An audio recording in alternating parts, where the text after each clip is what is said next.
Hey guys, Pete here, and I'm joined with, Pete here, and I'm joined with, for one more time, I'm joined with Aaron from Bald Move. How's it going? Going pretty good. How's it going, everybody? Watch any good television lately?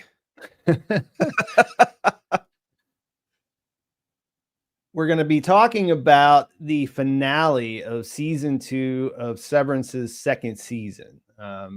We finally reached the end, and we got some thoughts about it both ways. Before we get into that, I guess, why don't you introduce yourselves? Like you and your co-host over there at Bald Move, the podcast, had been generous enough to take turns co-hosting with me throughout this season so that I could do a stream every week after the episode aired. And this is our last one, and you're the one who ended up here for the big finale episode, long 70 some minute finale. So just give my viewers who might not be familiar with you a quick rundown of what you guys do over there. Hey, everybody. My name's Aaron. I'm from the podcast network Bald Move. We've got a show on Severance called Waffle Potty, Poddy. And we talk a lot about television. In fact, my partner and I just celebrated our 15 years podcasting at baldmove.com today. Can you believe that? Crazy. We're doing Severance right now, Yellow Jackets. We are starting retro coverage of Andor Season 1 to lead up to Andor Season 2. We'll be doing The Last of Us 2, Night of the Seven Kingdoms, all your favorite television on baldmove.com. And yeah, thanks for having me on, Pete. It's been a blast. I'm actually glad we did this. I think it added a lot to our coverage, and it's always nice to talk television with you. Yeah, it's one of those things, like there's a lot of smarter things I could do as far as the channel is concerned, but I spend so much time looking into this stuff all week long, and, into the episode and thinking about it. And every time I write my script, there's just 1,000 things that come to my head after I finish. Like that process always, it's sort of like the show, right? Like you reach answers, but it just opens up new questions. And so that's a solitary thing that I do by myself. So it's really nice to be able to get different perspectives and talk and just sort of work through some of this stuff.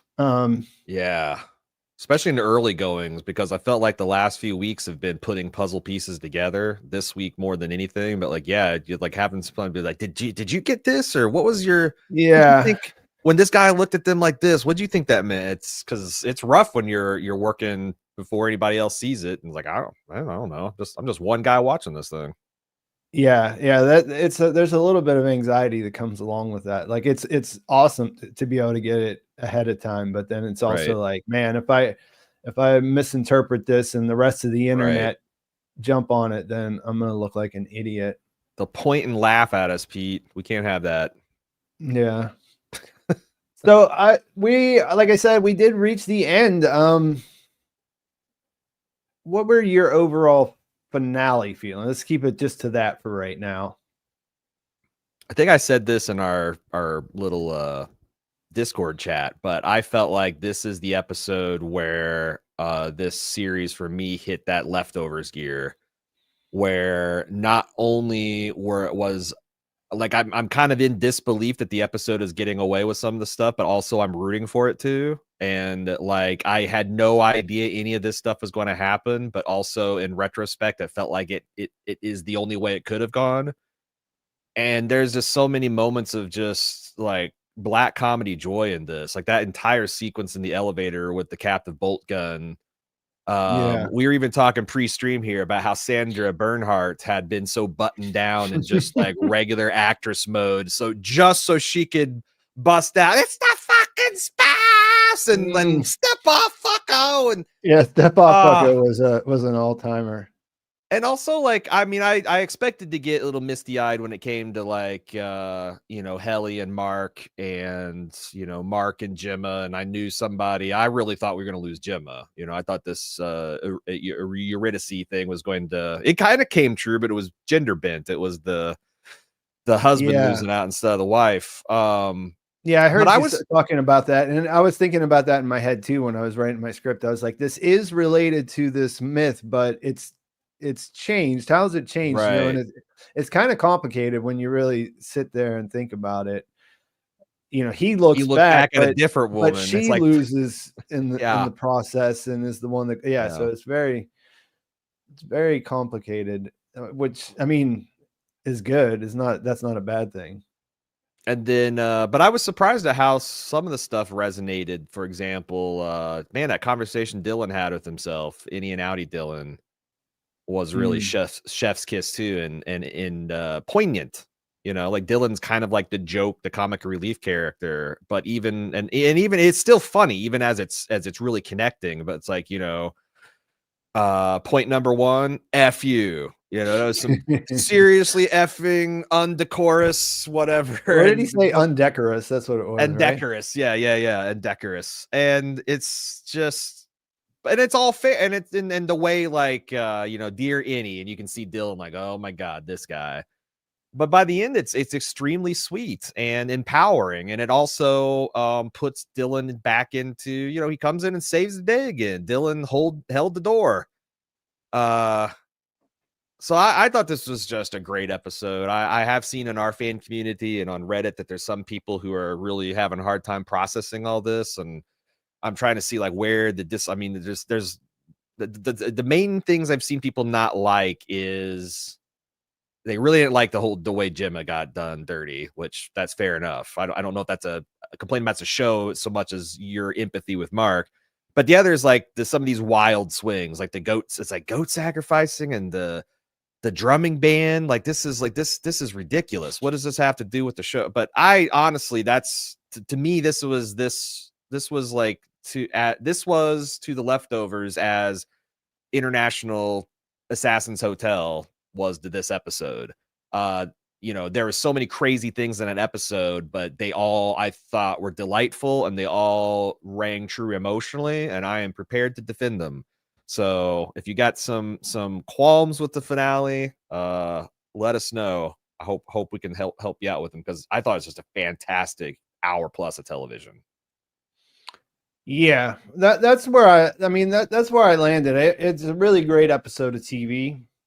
I really liked the way that it navigated through, and build up, just like the finale last season did. Like, they really know how to do that and ratchet it up whenever they want to. And, that's sort of what you're expecting going in. So it's nice that they hit that mark. You know what I mean?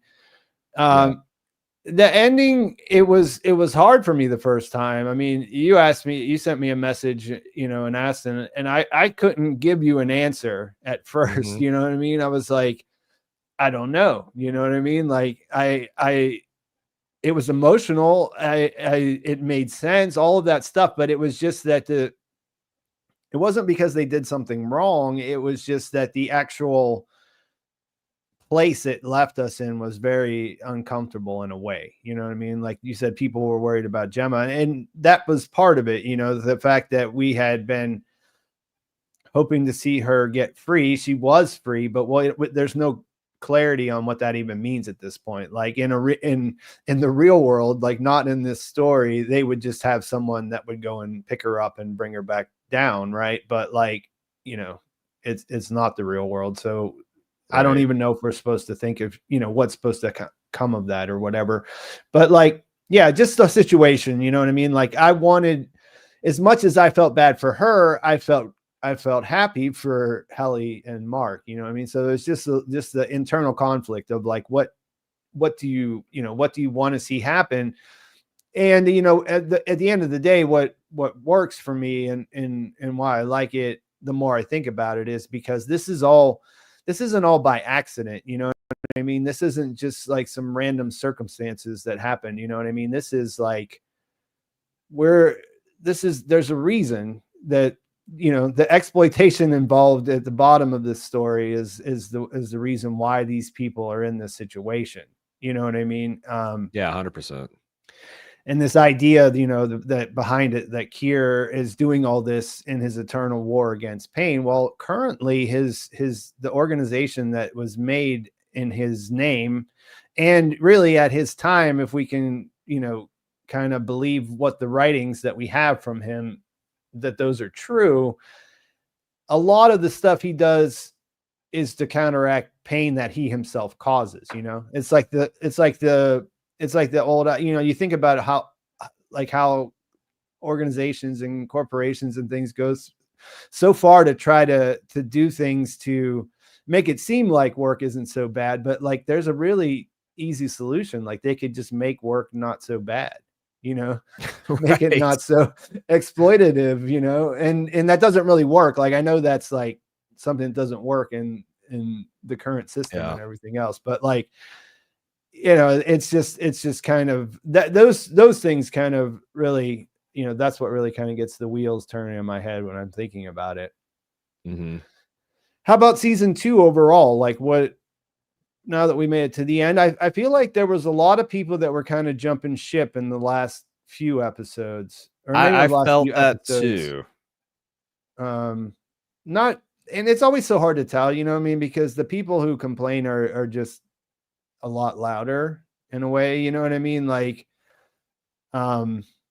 people are still watching the show. The people who are thinking it's just fine are less likely to go out there and create elaborate Reddit posts to say that, you know what I mean? So I think there's a big difference between people jumping ship on episode 6, 7, 8, 9, whatever, and then not watching the finale. Like that's a lot more damaging when the finale is bad too.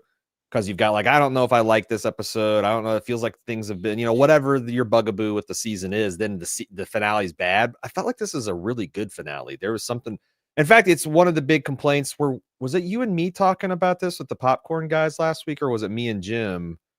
The one thing we kind of said that we missed this season is like, man, we haven't gotten a lot of that. Like we haven't gotten a real Defiant Jazz type episode, like a really cool kind of wow episode. I think the first episode or maybe the second episode where they had the claymation, that was like the closest to it, but it's like we really haven't gotten anything like that. And then they hit us with I don't know. I mean, what would you call that marching band except for Defiant Jazz and Milkshake bringing all the boys to the yard with his shoulder rolls and his hip isolations, and amazing. That's one of the nitpicks that I had. Like that didn't work for me as well as it did for, I think, the population at large. Defiant Jazz or the no, Defiant Jazz was fine, but this felt sort of like Defiant Jazz 2.0, like the music dance experience. Like they conscientiously had to up the experience. We got to get and that kind of that didn't really work that well for me. Like the band, I didn't realize that this was a department, so I was just like, how does this, like, I was thinking about logistics, and then how do you book something like this? Then I realized it was a department, and then it was kind of cool, and I did like a lot when I was going back and forth editing and taking notes later, the way that the tone from the two floors is set and delineated so clearly when you have a marching band in MDR banging on drums, you know what I mean? Like it went from this kind of quiet creepiness where there's the tension comes from like what's going to happen, like what's hiding around the corner kind of tension. And then you have this like full blown chaos, war zone basically without actual war, soldiers or whatever, you know what I mean? So, right. Yeah. So yeah, it's all stuff that eventually I was able to sort out, but, that stuff, like the weird stuff is like, it's difficult, you know what I mean? And it has to, like, everyone sort of has their own brand of weird that they're willing to write off, you know what I mean? So like it's kind of kitsch, like here where he's got the laugh track when he comes in the room and all that kind of stuff. Like that's I guess, like that's something that either works for you or it doesn't. And it didn't work fantastically for me necessarily. Sounded kind of bummed about the whole thing, or at least the some of the crazy highs didn't catch you. Some of them, yeah, that's what I was saying. Like it's more of a nitpick thing, like because it was overall I enjoyed the whole thing, and the ride worked either way, even if I didn't get on for some of the swerves, you know what I mean? Like I felt on the edge of my seat throughout, and I was following. I just, yeah, like some of that stuff, like I said, like whenever he did the dancing, the Gunnell and Ambrose rendition or whatever it was. Yeah. I was like, this is cool, but it also just, it feels like because there's been memes of him doing the music and dance experience for the last 3 years all over Twitter, they're trying to make the modern version of it or something. Feels like it's like self-consciously, like the show's like, oh, we got people really dug that. Yeah, we got to hit that note, you know, like we got to make sure we get our next MDE meme that people will be out there, right, you know, posting and replies for the next 2 years or however long it takes till the next season comes out. But I feel like there's a couple things to speak to that, you know, because you've got the I think you've well articulated the con side. I think the pro side is it does underlie the religious aspect of this. That these people like genuinely believe that Kier is watching them from the afterlife or whatever, or maybe from the eyes of the wax statue, whatever. And that's like, you know, when you're doing things for the glory of your God, it's like I was saying in my Discord this afternoon, no one goes to St. Peter's Basilica and looks around and is like, this is really a bit much, you know, with all the gold and the marble and like, it's, you know, how good this St. Peter guy, how good could it? It's like, that's not the point. You're doing you're doing for the glorification of your God.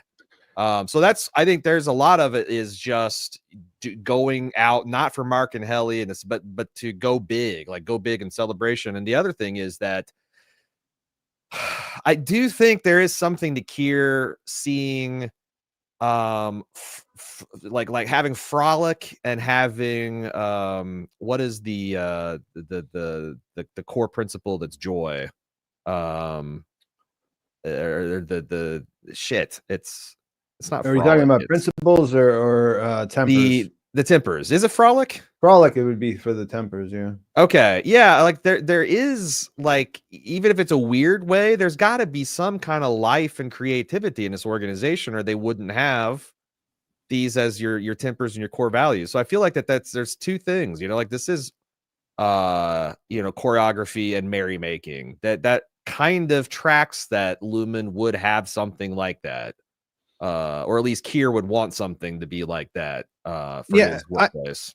I think that's a fair point. I like that spin. That was one of the things that popped up to me whenever I was trying to figure out what was going on with what Dr. Maurer said, whenever he said, you'll kill them all, because it's like, bro, you were just going to kill them all yourself. You know what I mean? And then when you think it through, you're like, well, actually he thinks that if he kills her, he'll put her in this tomb with the goat, and then she's not dead, she's going somewhere else, you know what I mean? Yeah, she's going like into she'll be with Kier. So that's totally different than just going outside and disappearing and never doing that in this consecrated way, right? And I think also, if I was to go back and rewatch this season, which I really want to do with the knowledge of everything, a lot of the conversations that like Bert and Irv were having over dinner about, you know, innocence and going to paradise. And I think you could probably apply that a lot to Dr. Maurer's understanding of Gemma and some of the, you know, kind of afterlife illusions that they make. But that's the thing. It's like, it's going to be real fun to go back. And I wonder if I could talk Jim into doing like a retrospective cast and like a month from now where we both rewatch it and see, because I think there's probably a lot of things that now that you know what's coming, it's going to really be aha moments. But that's one of them, because there was all this really weird religious stuff and we're like, it's okay, this is interesting. But it seems like it's all layered and it's all supposed to be, you know, kind of grist for your mill. Yeah, well, that's an interesting question though, because you know, for overall thoughts, do you feel like, because I find myself pretty fascinated with the cult side of it. You know, like I feel almost distracted by it sometimes, like as it's one of the more interesting things to me, and sort of how it compares to like real world stuff, you know, just sort of in a sci-fi way, you know, like the way they can use that to sort of point out things that, you know, are kind of ridiculous in our real world or whatever. But after the end of this episode, do you feel like you know more about what they do or how or where that part of the story is going? I guess I feel like out of all the possibilities that have been discussed over the last 2 seasons, it feels like unless you want to go that like Lumen is lying, and I think this is another thing that people feel somewhat disappointed in, is that the it's not the fidelity, that's Westworld. The what was the test at the end? They had it's like the fidelity test, the efficacy test. Yeah. I think that they are being honest that this 100%, everything that they had Mark doing was trying to get a person who had no way of cracking out of their shell that they were someone else. And for whatever purpose that Lumen is going to use that in the future, it's critical that you can't have reintegration. You can't have the memories bleeding over. You can't have whatever they're going to be doing with people. They don't want people to remember. And right.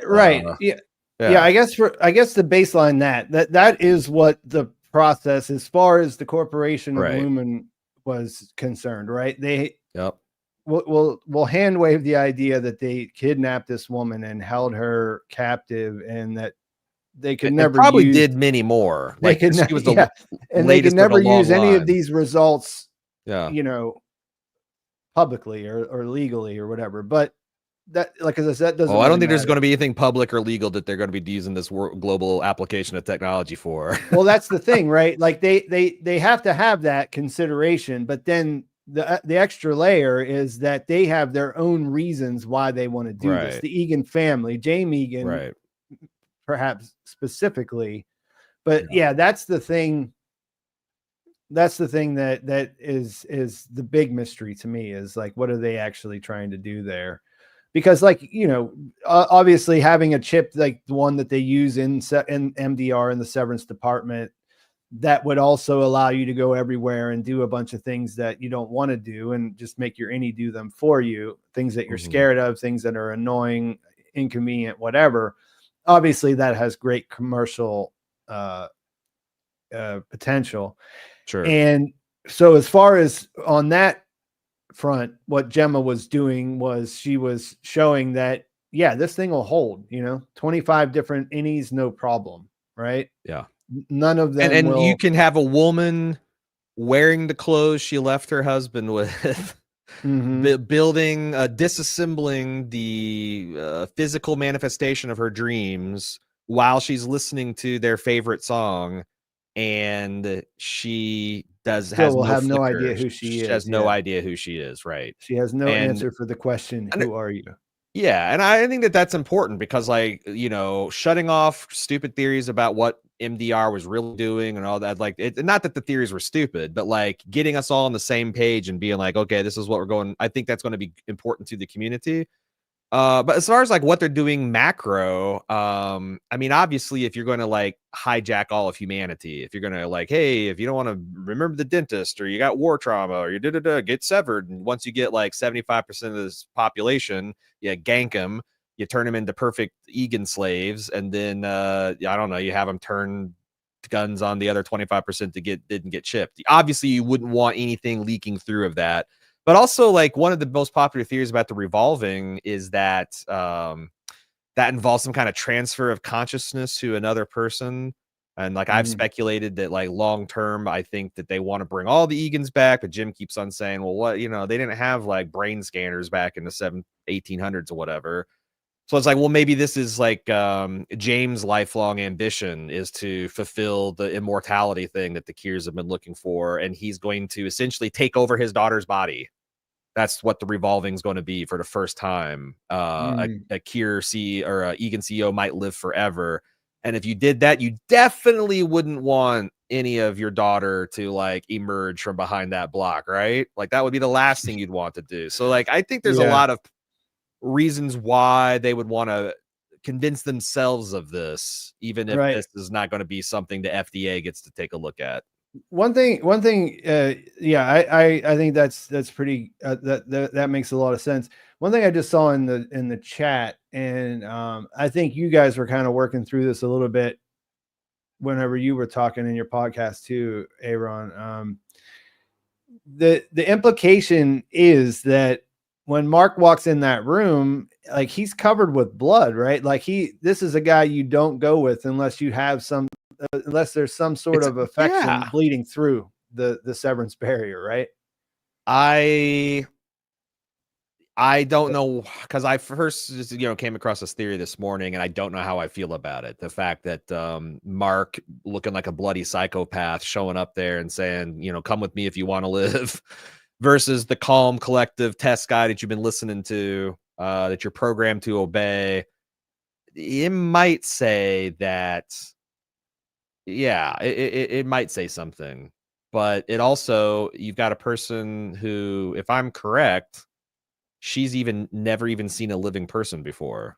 Right. And the story that they're telling is, I mean, that you see James Egan shouting and Maurer freaking out. Like the story that they are telling us is that the chip isn't working in that situation, right? Or the test is being spoiled. But like I was going with the fact that it's like this might not be her connection to Mark, but it might just be human connection that you got, at base level, our primate brain.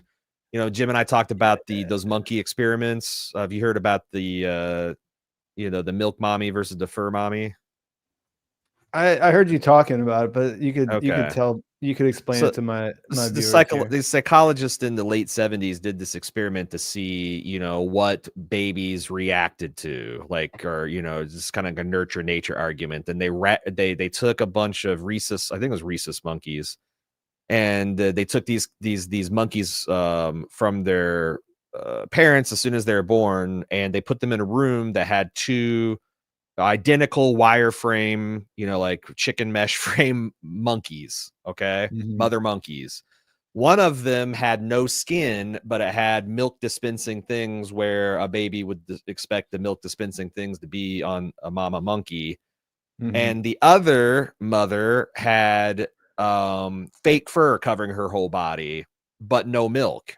And the scientists, what they found out is that the babies almost universally would spend the majority of their time with the fur mommy, and they'd only go to the milk mommy when they actually had to eat. But they, for safety and comfort and just companionship, they preferred the fur mommy. And it could be you're looking at something like that she's like, I got disembodio, or I got a flesh and blood person. Yes, he's covered in flesh and blood, but that's a person, and I gravitate towards that. So that's like I don't know. But also it's completely valid to interpret it as, oh yeah, Mark was the atom bomb that broke through her conditioning, and she just said, fuck it, I'm going after this good looking blood soaked maniac. Yeah, I mean, I think that's narratively, I think that's what they were trying to convey, was that I mean, because you have it set up too with Bert and Herb, you know what I mean, in the previous episode, that like one thing that they seem to be, hinting at is that love transcends severance, Yes. Yeah. Maybe. Okay. Well, yeah, we'll see. But I mean, that's sort of where that sort of makes sense, I guess, as far as like why, this specific test failed. Right. It was for connection to him. And it was so important. We don't really know why that, that part was so important to the Egans personally. But based on their reaction, Dr. Maurer and James' reaction, I'm going to say that they were not happy with, what happened that day.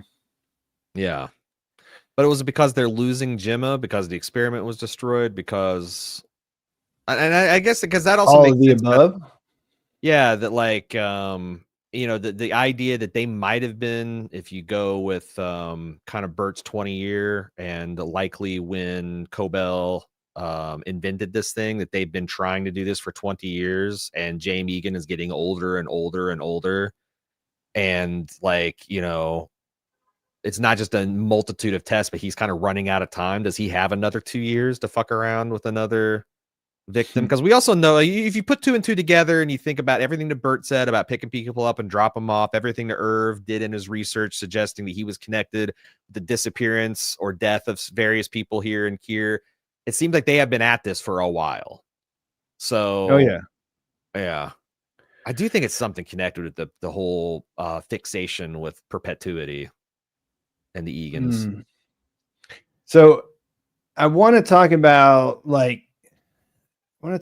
a bunch of stuff that you just mentioned there. Really quickly though, before let's talking about how we interpret things. The big question at the end of this, and this is something we were saying before. The thing about the finale here, would you call this a cliffhanger? It's not really a cliffhanger, right? Like the thing happened, The thing happened. Yeah. The question is what happens next. And that's the best type of cliffhanger there is. It's not interesting to see if Batman is going to escape the buzzsaw. What's going to be interesting is, what if he fails or what if he succeeds, right? So I really like this. One of the central questions is Emma still alive? Can we rescue her? We've been saying this since almost the beginning of the season that it seems like it's going to be a mirror of last season. It's going to be a big heist to steal Gemma back. They dealt with all that, and I think you're supposed to understand this is a heroic tilting at windmills at the end. Like this is a doomed romance. This is Mark S doing his best by his Audi and rescuing Gemma, but also I got your gal. I got to go back for mine. Like, yeah, but what I like about that in particular is that he really has no choice. That's what sort of defines their existence. They're there for a purpose. They're humans, and they have their own experiences, and they have their own all that other stuff. But by design, they aren't their choices don't matter. The people the situation, the system that's controlling them is going to get what it wants, and they might think that they can do a lot of different things. Like they go to the vending machine, for example. You know what I mean? They can choose different options inside there, but that's it. You know what I mean? Like there's no that's as far as their choices go. You know what I mean? Like they're going to eat at the vending machine. So at the end of the day, like here we're talking about like what we want to see happen.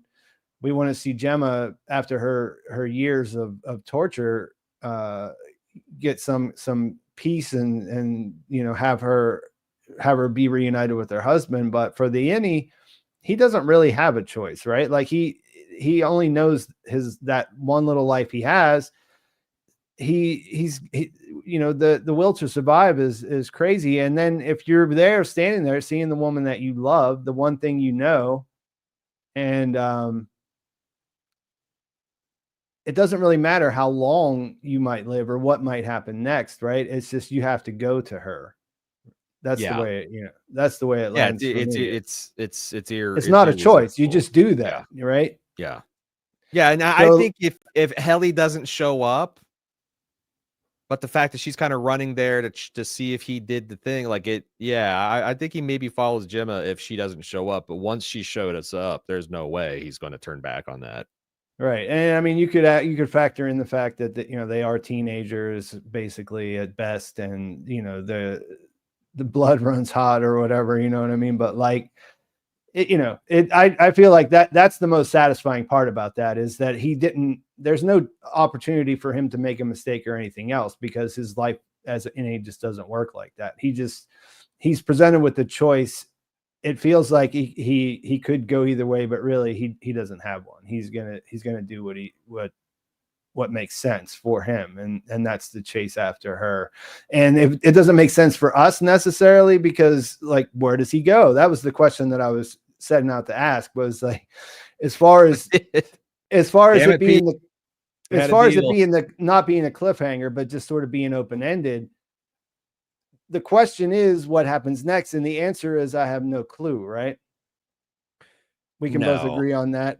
pretty simply. We started spitballing some ideas. Do you want to try to do that? Because like I think we both agree there is an obvious, if you want to keep the severed baloney alive, that Yeah. the mutual leverage here is that James sees something in Helly that he doesn't see in Helena anymore, and that he's going to want to preserve Heliar. And then next season could be an opposite hijack to this season where Heliar says, well, if you want me to work on your whatever, I need you to bring back Mark because that's what I need to be happy. And then she could also demand get Dylan back here. And we know Innie and Audi Dylan have made peace, so that wouldn't be a problem. The only one you'd be missing is Irv, and I have no freaking clue. But there is a version where they could get and Mark goes along with it because it allows him to see like Mark's like, okay, I'll let Mark go. Yeah, but once they let him go, because like once they let him go, why would he ever go back? Because he's got Gemma just for his promise to Mark. So it's like they could keep something going like that. Yeah. And you know, this is what we were talking about, and what I think stands out pretty plainly in the very first watch even is that why did he mention seeing Kier and her? Like that totally changes everything because he sees innies as non-human entities before that. All of a sudden now this one non-human entity is got the one thing that matters to him more than anything else in the world. You know what I mean? Especially at his you know, his advanced age where he's worried about legacy and everything else. And he just said he doesn't love his children, any of them, in particular the one who is that he sits and watches eat eggs like perfectly and everything else, you know what I mean? Right. That's supposed to take over the company. She eats them cooked. So it does give Helly R some serious leverage. How that'll play out. But it's funny because you're saying like, why would he ever go back? That was the biggest argument I had against like not knowing what was going to happen this season was how would Helly R ever come back after the finale last season? You know what I mean? It's like, that's what I'm saying. She just went up on stage and sabotaged the most powerful family in this story, and they have zero reason to send her back ever. You know what I mean? Like they get no benefit out of it. She already got severed. They could already use that for their PR however they want. Like there's just no reason to submit themselves to that potential risk. And yet they did it and it made sense. So can I ask you something? This is something that's been floating, and what you just were talking about jogged it with me. We know that Mark is refining Gemma. You know, he's actually I got two different things to ask you. Mm-hmm. When they said that what you're doing is creating consciousnesses, do we take that to mean that they are actually somehow bootstrapping some kind of thing into like she's not going in there? I noticed that when she went in that room, there wasn't like, oh my God, where am I? Who are you? What's going on? The stuff that we see, like, Mark and Helly had gone through apparently when they woke up on the table, right? That she's kind of a lot more with it. That there's this idea that that's the one thing that I've been waiting for them to confirm, that it's a two-way thing, that not only can it sever consciousnesses, but you can also, once you partition a blank, I guess, conscious, you can actually upload some kind of bootstrapped consciousness there. Do you think that that's true?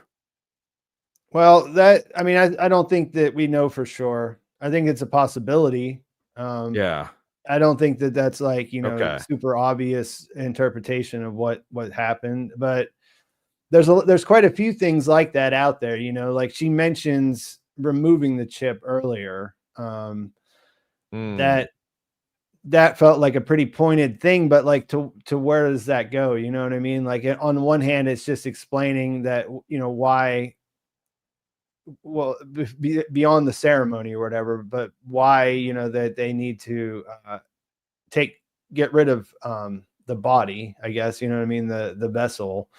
But then, there's a few of those things in this episode. I don't really think that there's strong evidence to tell us exactly. I guess like whenever you think about the consciousnesses, like it works on its own as them trying to make a severance chip that works in multiple different locations, but that would be an added bonus, wouldn't it? Especially for the people like, because Miss Casey, you know, she always seemed a little bit different than the other Ennies too, right? Right. But I chalk that up to her inexperience, that she'd only been awake for a few hours compared to everybody else. She just had the Yeah, kind but I of like mean, we weird. saw Helly But from yeah, you're moment right. one. You know what I mean? Yeah, that she had like some kind of default calm personality installed to her as Mrs. Casey. I think that's That, what they're hinting at. yeah, that's definitely possible. Because who wants to, like, if you want to get chipped and go to the dentist, like, just as a practical concern, who wants to be the dentist that like has to spend 3 hours explaining to you what's happening and why you're doing this and all that Mhm. kind of, it's like, Jesus, might as well just knock them out. Might as well do full anesthetic dentistry if you're going to do that. So having like some kind of neutral, obedient, any persona you can upload someone as a default would be pretty, and also that would also suit, you could easily see that suit Lumen's needs as well, right? Like to have a compliant, obedient kind of Kier replica ready to go when you sever somebody. Yeah, yeah, that would definitely be something, especially like on the employer end. That would be, of course, that would be good for them. That would cut out all of the shit that we're seeing right now. There would be no uprisings, right? Right. Yeah. You said you had a couple of things there. Do you remember what the other Damn one it. was? Yeah, but I can't. We went down that other rabbit hole so deep that I forgot. It's something to Yeah, do with Severance and something to do with with the Jim's process. situation. But what okay, so the other complaint I saw a lot of people say is like, boy, it felt like reintegration was a big rug pull. A big rug pull, like it's never gonna Yeah, like it happen. just didn't go anywhere. It didn't go anywhere.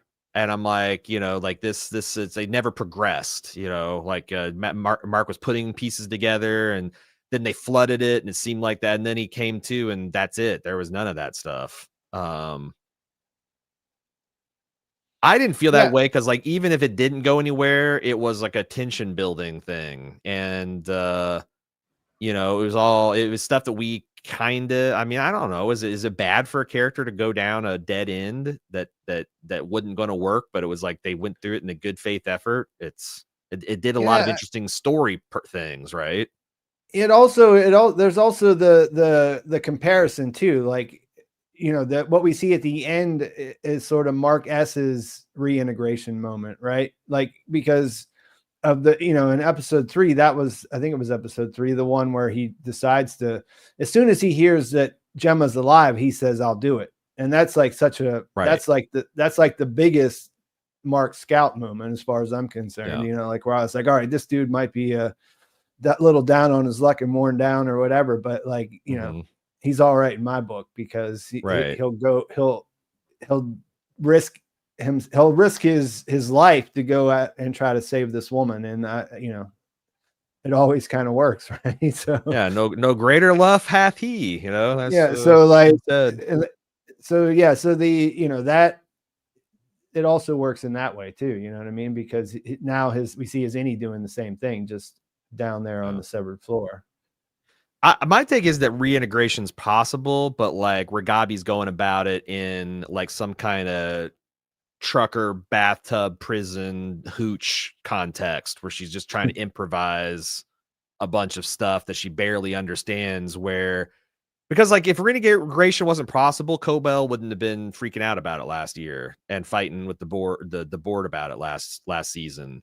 So I think it's Yeah. possible. Just Ragabi is just doesn't have the And resources to do it or the and there was foundation to do it. and only a few days passed. Like, what, the whole season was how long That's chronologically? true. Like a week or two. Yeah, like I think maybe top in 2 weeks. So like, I feel like it just didn't get there yet. I don't think Right. that it was like a red herring or something that was impossible. I just don't think that it actually naturally played out its course yet. Do you think that um the reintegration is possible, but it requires removal of the chip? Because when they were talking about that at the beginning of the episode, my thought is like, boy, if you pull that chip out, does like the consciousness just slam together, and it's just like, you know, like you just because is the chip the only thing separating the consciousnesses, or is it like you pull a chip and you lose all the partitions? Yeah, Except for the primary one, maybe. That's interesting. Like I'm not sure. I wanted to talk about some of these super chats really quickly before. Yeah, let's do it. Joe, thank you for the $4.99. I have a funny feeling that the Kier Egan statue was like an early beta version of what the end goal they are trying to achieve at Lumen. What does that mean? They're trying to make shitty wax. They're trying to make it like Disney World or Chuck E. Cheese or whatever, where you can always be surrounded by Kier. Oh, they want the Egans all want to be themselves, but 5 inches taller. That's what he's going for. They want to be themselves, but better. Yeah, I don't know. Like I think that there's probably something to that. You know, they mentioned at 5X that they had animatronics and things like that. Right. I think there's probably something to that. I think this is also part of the payoff of that, right? Like of just like seeing Kier move was a funny moment because right, yeah, they brought all that they brought all that stuff over from 5X. Yeah. Let's see. EC, thank you for the 5. You all neglecting any mark, no matter how short of a time they have. He wants to have the opportunity to fight for Heli. Yeah, I said that. I don't know if you put this up here before we got to that or whatever, but like, yeah, I'm in agreement with that. You'll get and also that's the other thing that I was struck by, and I think we mentioned this in our podcast, is that what was the one thing Heli wished for? I wish we had more time. If nothing else, and if they just get ran down and shot down like dogs in the Lumen hallways, Mark has given her wish. They are getting more time, you know. And not to beat a dead horse, but that's what you would do, right? Like that's what you would do. Yeah, you're just I think so. Yeah, it tracked emotionally, and it's kind of like you could even see from any perspective. Well, this is kind of us meeting in the middle, buddy. I got your wife out. Yeah, I got it. Neither one of us is wholly happy, but at least Jim is good. Yeah, Jim and Miss Casey. It's saving Miss Casey too, so it's a little sweetens the pot on his side. Yeah, it makes me laugh because the second time I watched it with my wife, and I was asking her what she thought, and I said, "Well, what about Gemma?" That was her immediate response. It was like he put her outside. Yeah. He did what he had to do.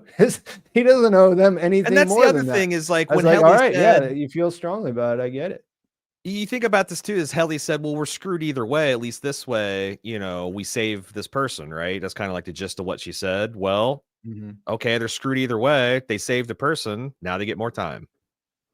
And I do think that next season they'll figure out some way to extend this, because the more I thought about it, I know you and I and the guys talked about it last week about like, what does this look like if they get away from Severance and doing office stuff? And I'm like, it's so hard to conceive of like this morphing into some kind of hardcore spy thriller, political intrigue, infiltrating, secure data centers. And I'm like, no, those were so necessary. That's what I'm saying. It's got to be something to Severance, and it's got to be something where people have leverage over other people, and that's why it's going. And I'm assuming it's all going to feel right. Like that's the risk, is that, and I'm almost there. It's like I still come back to, this was the most important thing that would happen on planet Earth by Lumen's lights. Why was it so poorly staffed? You have a 50-person drum squad down there, and you don't have security goons? Like, they don't even have to be unsevered. They can be severed security goons that you just hop them up on mammalian pouches, and they're going to double you, and they've got poison, and they got claws, and it's like, when we tell you to go in there and kill these guys, you go in there and kill these guys. Like, that would have solved it. If they had hired another grainer, that would have solved it. It's like I do think the only risk they have is, will it feel so contrived, the set of situations, that people won't buy it anymore. I'm not there. I'm not even near there. Yeah, for me, we've had this conversation. Obviously, people that are here maybe weren't present for it the last time. But for me, it always comes down to the cultishness of it. Like it's silly. It maybe it's even partially a bit on the writers' end. You know what I mean? Like they're just trying to say, isn't it funny how this is so crazily understaffed or whatever? But like, I think the sensitive. I mean, because they did this whole thing here. Like they took someone who's supposed to be dead, and they did like, years worth of experiments on her. You have to, if there's any chance that anyone involved, like you said, they could be severed, because you can make the argument that Lauren was in on all this stuff, but she doesn't remember. But like, as far as non-severed people that you can trust, I think that your bench is not that deep. But trust enough to gum down and whoop ass when you need, the like, hey, there's a code red. We need physical securities. Grab everybody, throw them in handcuffs. Like I saw, there's someone in chat saying, well, they can't be severed. Severed security could be compromised. That's only a valid argument if it would be a worse outcome than what happened, which I'm pretty sure is the death of one of an Egan bastard. Yeah, Drummond's dead. He ain't getting up from that. No, and the complete destruction of, the last 2 years of James Egan's plan. And like, okay, compromise worse than what happened, when literally another body would have kept this from happening. You had one other dude. I don't think Gwyn of Tarth. Yeah, that was their real mistake. Was they hired Brianna Tarth to work in the goat department. It was so cool when she did the double wall slam, double ball bam, like that. Like it's Brienne versus the Hound all over again. Yeah, it's funny because like I talked about how the MDE part 2 kind of didn't work that great for me. It felt a little fan servicey, and I've heard the argument about the Brienne stuff of like they hired Gwendolyn Christie and then they tried to make a Game of Thrones down there. And it's funny because that's I could see how someone might arrive at that, you know what I mean? But for me, one works and the other one doesn't. And you can see how you could flip that around pretty easily. You know what I mean? Yeah. Like, yeah, if you got, because it's so funny because they show the size of, like, they make the size differential between Drummond and Mark so noticeable because he's sort of like hanging from the door frame whenever Drummond comes out. And then and then when Lauren comes out, you instantly notice like, whoa, these two are kind of the same size. You know what I mean? Right. No, yeah, I've met Gwendolyn Christie and I'm 6'2", and she was taller than me in flats. Like, I don't know how much taller, but she was taller than me. So she's a big, strong woman. And like when he got, it was a completely different feel when they were throwing each other around than like Mark, because Mark was just a rag doll, man. Yeah. And it was done for a show that doesn't really, go into that area. That I thought they did a really good job with that. Like, that was fun to watch. Ed Scishands, thanks for the 5. Sorry. Did you see the article that they changed the writing room for season 3? Do you think it will enhance the show or pull it down?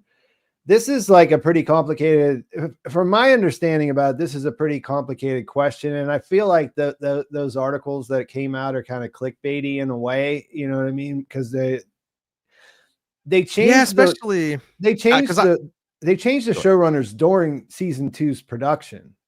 Yes. What was the details on that? Who went? Who left? Well, because it was always Erickson. He was the show creator. Yeah, he's the show creator. I don't, because I heard that was the thing that scared me. I heard all this creative differences and strife and blah blah blah about the showrunners, and I'm like, oh God, what's going to happen? Erickson stayed. Well, they brought Bo Williman in to fix the situation. Was he not in season 1? I don't think he was involved at all until the stuff happened, and they brought him in as a fixer to fix the situation. Good fixer. But he's not going to be back to showrun anymore. But the way I understand it was that he was sort of temporary after. Okay. The guy's name's escaping me right now. He wrote episode. He has a writing credit on episode 7. For last season, or you're talking about the old guy? He was the showrunner in season 1 and for season 2, but that's the one where all the falling out happened between him and Dan Erickson, as far as I understand it. Aww. And so that's when Willimon had to come in. But then, so now when they're talking about changing it for season 3, they're talking about doing something that they couldn't actually do in the middle of season 2, basically. Right. Not contractually and not without, rocking the boat completely. Yeah, that makes sense to me. That puts me at quite a bit of ease, because I remember reading all that and I didn't know, I didn't hear what and I'm like, well, maybe this was all just a bunch of clickbait, like you said. But Mark Friedman. So he was a co-show creator. Is that what the deal was? He was the co-show runner. Really? Okay, so Dan Erickson was the creator, and then they shared co-running abilities, huh? Right. So, from what I understand from the gossip, it's never been, this has never been clarified or verified by the actual people involved. But my understanding was that Friedman and Dan Erickson didn't get along.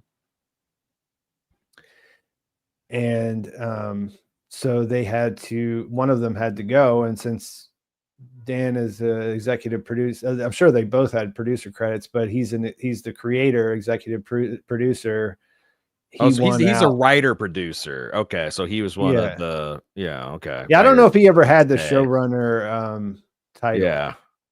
Not officially, even if that's what he did functionally. You know what I mean?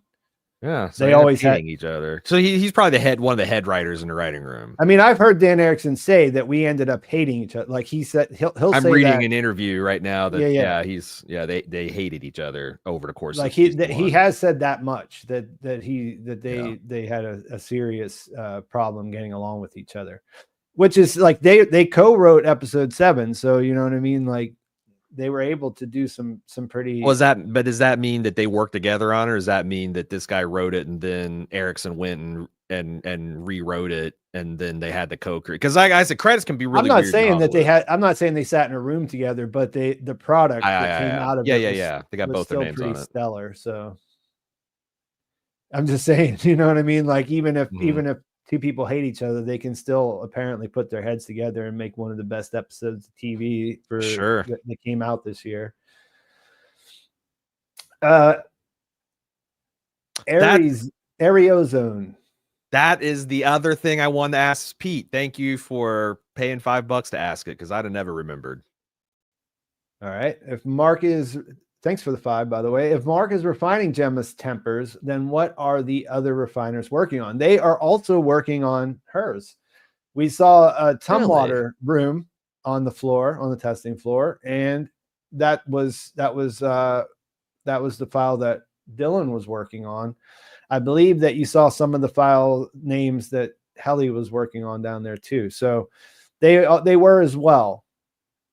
Huh. But for some reason, the set of 25 that Mark was doing was somehow extra important. Well, Tumwater was one of the 25. So were they? No, that wasn't on his list. That wasn't on his list of 25. So there's more than 25 rooms down there. Yeah, there's way more than 25 rooms down there. You can count more than 25 just in the main hall if you look at the. Well, then how does this line up? Because this neatly.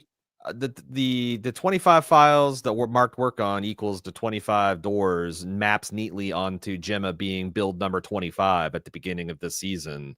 Yeah, that might just be like that might just be something they just sort of fudged in there. You know what I mean? Okay. Well, here's the other thing: is like, well, why didn't they need the other refiners? Like, why did they only need Mark? Or is Mark the most important one? Like, he had to do the heavy lifting, and then they're just Well, his connection to her seemed important because he got the crystal cube for Allentown, which we saw her go into the Christmas card one, but he had to do Cold Harbor. Cold Harbor was one that was important.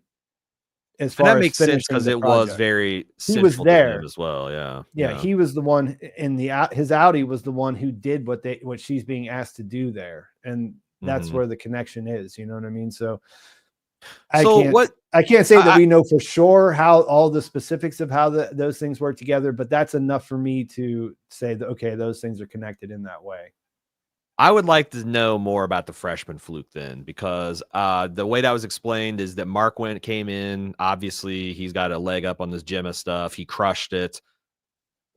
But they were then able to retrofit some of the improvements that he made to the process or some of his insight. According to and Dylan, allowed all of the, well, is that according to Dylan? But like, well, I guess they all did go faster after. You're right about that. Dylan was beating everyone's ass into refining. So like, yeah, it's like, so like how would you do that? Like, you know, if you're someone's husband that's been living with them for 4+ years, how would you teach a technique that would get you the inside? Yeah, I don't know. I don't know that we have the information to answer that question.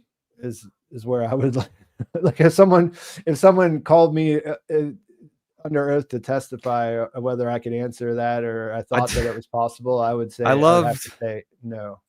I love Seftical's suggestion that they were refining the marching band.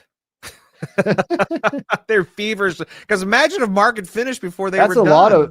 That's a lot of consciousness is there, huh? That's a lot of refining. That's one thing I thought was kind of funny, because we kind of all thought that the goat people would become important in this because of their numbers, and it turned out that there's even more people in the marching band probably. Yeah, I was last week saying, well, you know what? I think it's gonna pivot on the goat people. Mark, they're gonna call in that favor, and they're gonna go down to those strapping lads and lasses, and hell, they had a whole 50-person army with tubas and stuff. I had no idea what they were working with down there. Yeah, the tubas and stuff, that reminds me, because that was one of the things in the opening credit scenes. There was the musical instruments in the mug, that the Irv mug that was sitting on his desk. So we saw where that came from. I was wondering if how many things we didn't see from there yet. Like, we didn't really see Cobell's car in the water, and the Kier baby stuff is still kind of open-ended. Well, I think the Kier baby, we might have slept on it last week. That's a reference to all the bastards, all of Kier's babies, or I'm sorry, they look like Kier because they're Egan, but all of James' babies. Well, the first round of them, they kind of look like boss babies more than Kier, but the one has Kier's head on it. True. But yeah, I think that all points to all the bastards being spawned. That's a good. That's not a connection I made. I like it. Me either. I need to write it. I'm trying to write stuff down that we're talking about so I can go over with our feedback podcast. I'm like, oh, some of the stuff is good. Yeah, I'm gonna definitely do a season 3 questions video. So did you? What you said about Coble's car? There was an imagery of her car in the water. It looked like the White Rabbit sitting in the lake. There's like a lake scene in there, and could that be her going back to Salt Neck? Maybe just symbolic. Probably, because also her lantern face doesn't really make sense either. You know, just yeah. I mean, the book is definitely related to the her notebook. Yeah, to her notebook, I think. But the face, like the way that it is, yeah, I don't know what's up with that necessarily. TPS 222 $5. Thank you. Do you think Gemma is even aware that it was any Mark choosing Helly? They were already telling Gemma that Mark had moved on previously. I don't think that she thinks that this is her husband spurning her, because they were kissing in the hallway, and then she wakes up on the outside of his building, and she knows that she is not aware of what happens to her when she goes up to the air. So I think she's reasonably smart, but you're right. Someone did say that they'd moved on.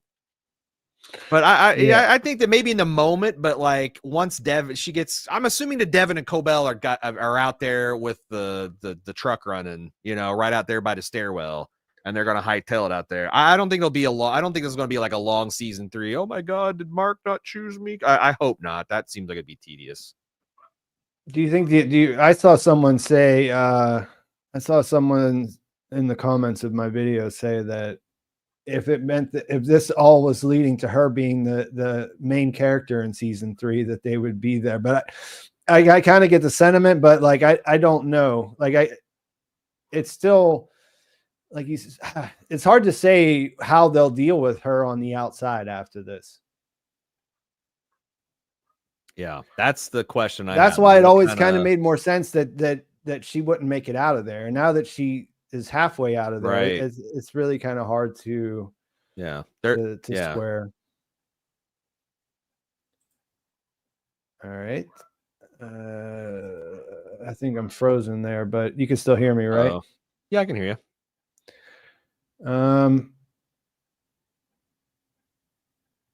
The Desi Thinker, thank you for the $20. What does fight for Helly mean? Are they going to be in that basement forever? Did we forget about Glasgow override? Lumen can just switch innies to outies and life's over.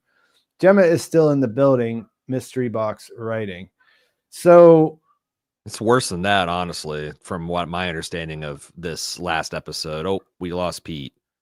I'm still here. I was just trying to make Okay. it not be frozen, but I don't know that Oh, I can. see your image is frozen. What was I saying?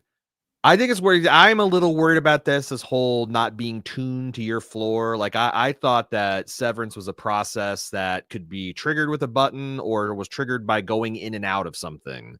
The fact that you can just like wave a field at them perhaps, and or put up an antenna that would blanket a whole area, that's pretty fucky for me. That's a little bit anyone can be severed at any time, kind of Westworld slippery slope I would worry about. But maybe they weren't being precise with how they're talking. You still there, Pete? Yeah, I'm still here. I think the Glasgow box sort of goes back to what we were saying, or Glasgow block, I should say. That goes back to what we were saying earlier about James. Like, if he really likes Annie Helly, he could probably have her be alive on the outside. I mean, OTC, right? You know what I mean?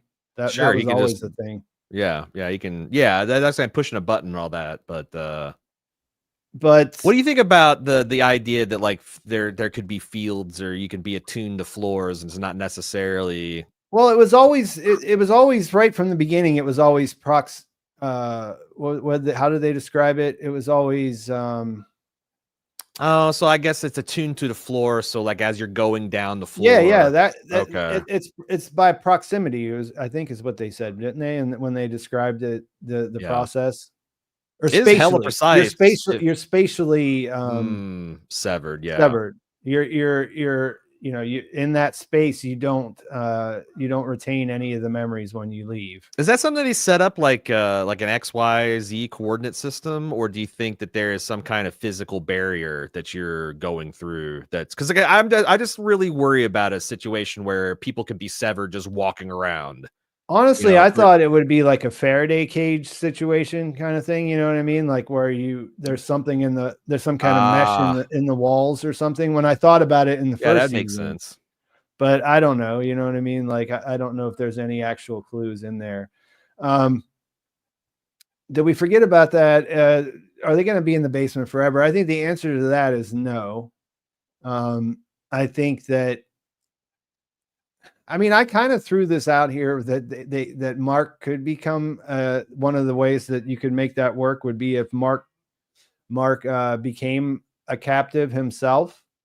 You know what I mean? But I didn't get that feeling from the finale. I got that. I don't know. I mean, it's hard to say, right? Yeah. Yeah, and I mean, like I said, And I think as far as where the characters are concerned, it's not important.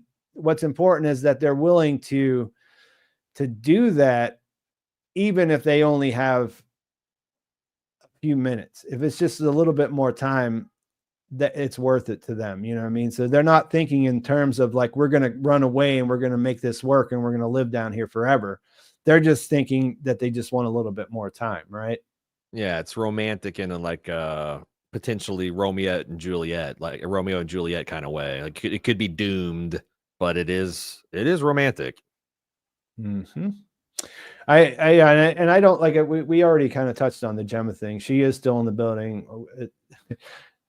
Aaron feels pretty confident. She's not in the building, right? She's outside the building. That staircase she's in the staircase. It's not outdoors. That's the same staircase where we saw Milchek send Helly back in season 1. Yeah, but I thought that was like an atrium. I guess that was open. I thought I that was open to always the air, but maybe interpreted it's it as not. like a regular staircase, but I could be wrong. Huh. Okay. Yeah, like I mean, I don't know. I'd have to go back and look. Matthew Doros, thank you for the $4.99. James told Helly she had the fire of Kier in her. I think the revolving is how the Dalai Lama is reborn, not different Egans taking turns. Just Egan OG. That's an idea. I mean, we did have an episode called Sakai Bardo this Yep. season. True that. And if I don't know if it's how literal it is, but there's definitely a parallel there, right? Of moving on. Yeah, I think so. So they could all think that I mean, that could be like literal, like, you know, when he sees the fire of Kier, he means he thinks he sees Kier, the reincarnation of Kier, however they talk about it. Right. It's weird to talk about in any of someone being their reincarnation, but they already talked about I mean, I don't know if they did with Bert and Irv. They already dealt with it. That's their individual people with their own souls. So, you know, Lutheran and Lumen sound very similar.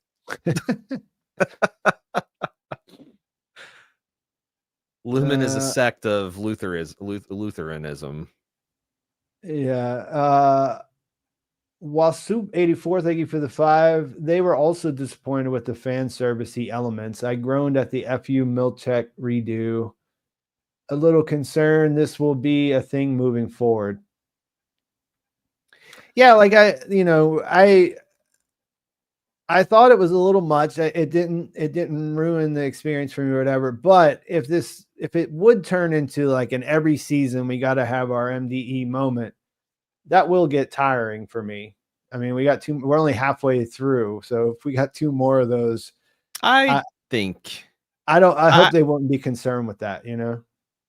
I just think of like, International Assassin Hotel and how they did a nod back to that in season 3. And some of it was even more ludicrous. You had the security system and all that stuff. Like I think they can do it, but I asked Jim that too, because I know this is stuff that bugs him. You know, did you not like the callback to the "fuck you, Mr. Milchek"? And I kind of agreed with his take that it's a part of his character arc. That the first time he said it, it was like a spitting in defiance, but he's going down, right? Like, "Fuck you, Mr. Milchek." And he didn't know anything, hadn't met his family. He sounded like a little kid. It sounds like a teacher, running away at the scissors from the first grade teacher, or a kid running away at the scissors. This one, and he was alone. He stood alone. This one, he's got the entire marching band at his back, and he is a man. He's got a family. He's got a wife. He's kissed a girl, and it's "fuck you, Mr. Milchek." I thought it was a personal growth more than fan service, but I also get Wasop's point here too. That could get they need to be careful with that. Fan service is great because we're fans. We love being serviced. And don't be gross about it. You know. Yeah, don't overdo it. That would be that's the cautionary mode. Let me see. I think I might be able to get the camera back on now. Sorry, I've been kind of distracted with that. Not a problem. I had to redo it. Yeah. So yeah, I agree with you there. Like a little is good, and there's still I mean, we're still only in season 2. It's not egregious or anything. You know what I mean? So like, I'm willing to give them some breaks as they work it out. And then, that does go back to Ed Siz's question about the showrunning. I mean, there was a pretty serious, they downplayed it quite a bit, but I think there was some pretty serious behind the scenes issues with this season. The first season was completely in COVID time, so there was a lot of problems there, but they had internal problems, plus they had the downtime because of the strikes, because they were almost done shooting, and then they went back in and shot quite a bit more. So not ideal situation, I guess. Adam Scott got his head busted open. He got a concussion, and I guess the fight with Drummond. Did you see that on the official podcast? Oh yeah. I'm not surprised. Yeah, man. And it's easy to get concussed. If you fall backwards and just slap your head on the floor pretty good, that's all it takes. It doesn't take much to get a concussion. Especially when you're getting ragdolled around like that. Right. Al Washburn, thanks again, $5. Harmony says if Mark completes Cold Harbor, he'll no longer be useful and it'll be his last day at Lumen. So why does she need to ask at all? Why does she need to ask at all? The last part, I was right there with him until the last line. Why does she need to ask at all? Why does she need to ask at all? Like for Mark to come with her? Maybe she's saying that's like, why did Jimmy have to ask? Because like, yeah, if Mark stays, he's dead. I mean, if that's what you're asking, I'm going back to what his woman asked him for is more time. And by God, after he saved this other guy's gal, he's going to give some more time. And I don't think there's any thought more that went into it than that. But he's talking about Harmony. He says, Harmony says, what is Harmony asking for? Yeah, I'm sorry, Al. I'm not if to find out if Jim is still alive, because I think. Well, that's a whole other thing that hopefully we'll get a little bit of time to talk about. Like, this gave us a lot of answers. One answer it did not give me personally was what motivated Harmony to help them at the end of the day. Like, what was she hoping to have happen? Yeah, I do wonder, is this like just a power play for her that like, haha, you didn't think I could hurt you, but look, I hurt you. This wouldn't have happened if I was on a severed floor. Or do you think that she's like out for blood for Lumen now? I don't, like, I feel like, I feel like there's a lot of reasons for her to be disgruntled about her situation within the organization and the current people who are in charge of it. But I don't feel like I don't know how she gets to the point to where she's like, well, if I burn them down, then I know what I'm going to do next. You know what I mean? Like she can in the current situation, she can't take Severance somewhere else. Like if she breaks with Lumen, then she breaks with Severance. Yeah, that's it for her. You know what I mean? Like she has on paper, she is nothing to the process. It's not like she can, she can go work on it somewhere else. It's patented. I do, but I still my gut feeling, and I've had this ever since the first season, is that she is pro Kier, anti Egan, and that this is all a way to fight for the soul of Lumen somehow, and her. Because I don't think they're allies. She didn't want Gemma she didn't want them to get this win for some reason. So tearing that down, that doesn't achieve her goals. You know what I mean? And plus it overlooks the idea that it's a complete behemoth. You know what I mean? Like I think about like Johnson & Johnson, right? Like over the last few years, you know, that you see that the powder that they have that's was like when I was a kid, at least that was in every single home and anywhere you went, you know what I mean? Like that was just a household product that everyone had. That's giving people cancer, and they're like, we realize that's kind of inconvenient, but we can't really stop making it. And then like whenever they know that it's actually causing problems, like nobody gets in trouble for it or anything, you know. It's just like, yeah, that's a thing that happened. It kind of sucks, you know. Kind of sucks for those people that died and everything, but like, I don't know. It just seems like in the current state of affairs, like there's really no responsibility for corporations that do bad things. And it's really kind of hard to see any of them ceasing to exist. You know what I mean? Like, even if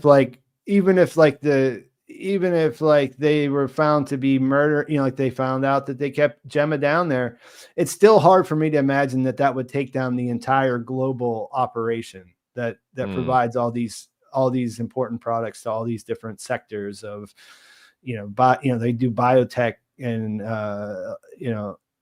medical machinery and things like that. Like there's not like someone that can step into that place. They're too big to fail in a way, right? Yeah.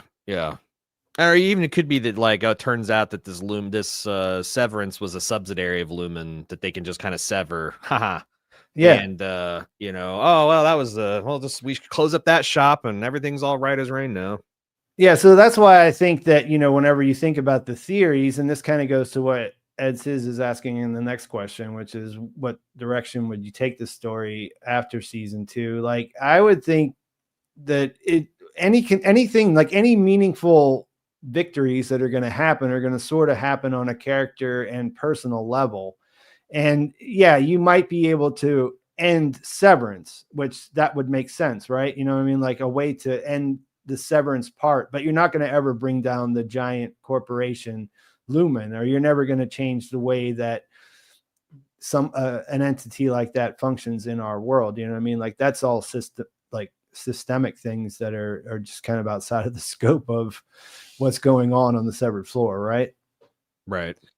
But to answer that question a little bit more, like I really don't know, you know what I mean? Like that's what I would like to see, I guess. I'd like to see a reasonable resolution for the characters that I've come to care about, like to have an investment in, and some kind of justice because I mean, the exploitation involved with the Severance and just the whole idea of the weird culty stuff that the Egans are doing, like that's the kind of stuff that you don't want to see continue after the series is over, right? Yeah. You'd like to see them be able to take that stuff down. Do you think that because there's people here, someone asserted that there's no way that they end this without both Marks getting to live, and the only way to do that is Severance, or I mean reintegration, which I think we've all kind of agreed that's the way for Mark to be happy.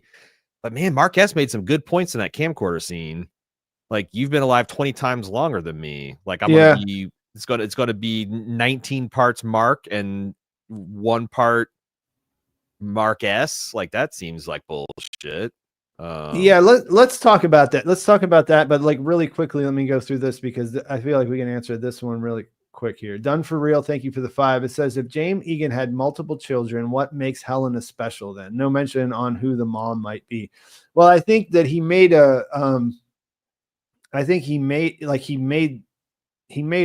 what he said here actually clears this up for me.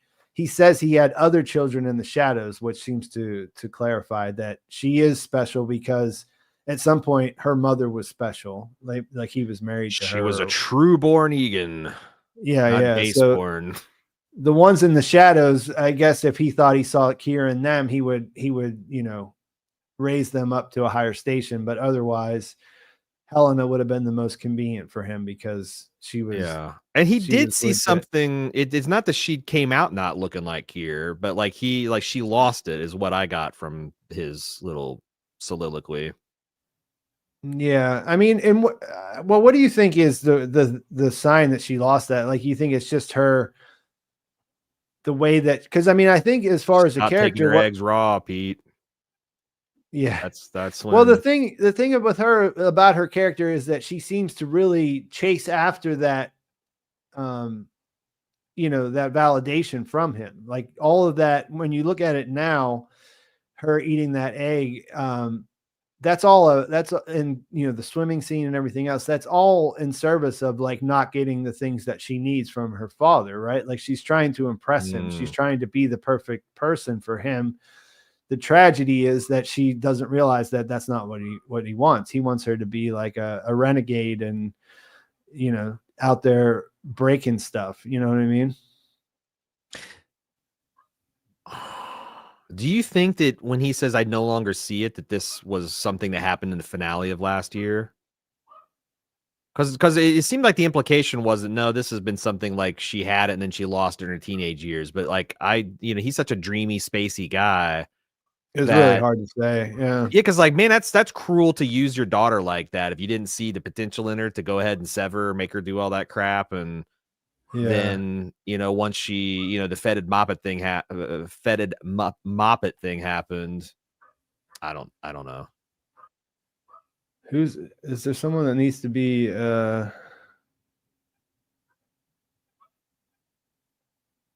Someone causing problems in chat. Is there? I don't know. I just saw that last one. I guess maybe that was. It could be a joke, but All right, yeah. One more, but I do want to talk about Mark here. Nicey J, thanks for the $4.99. Do you see any rebellion led by a pregnant Helly?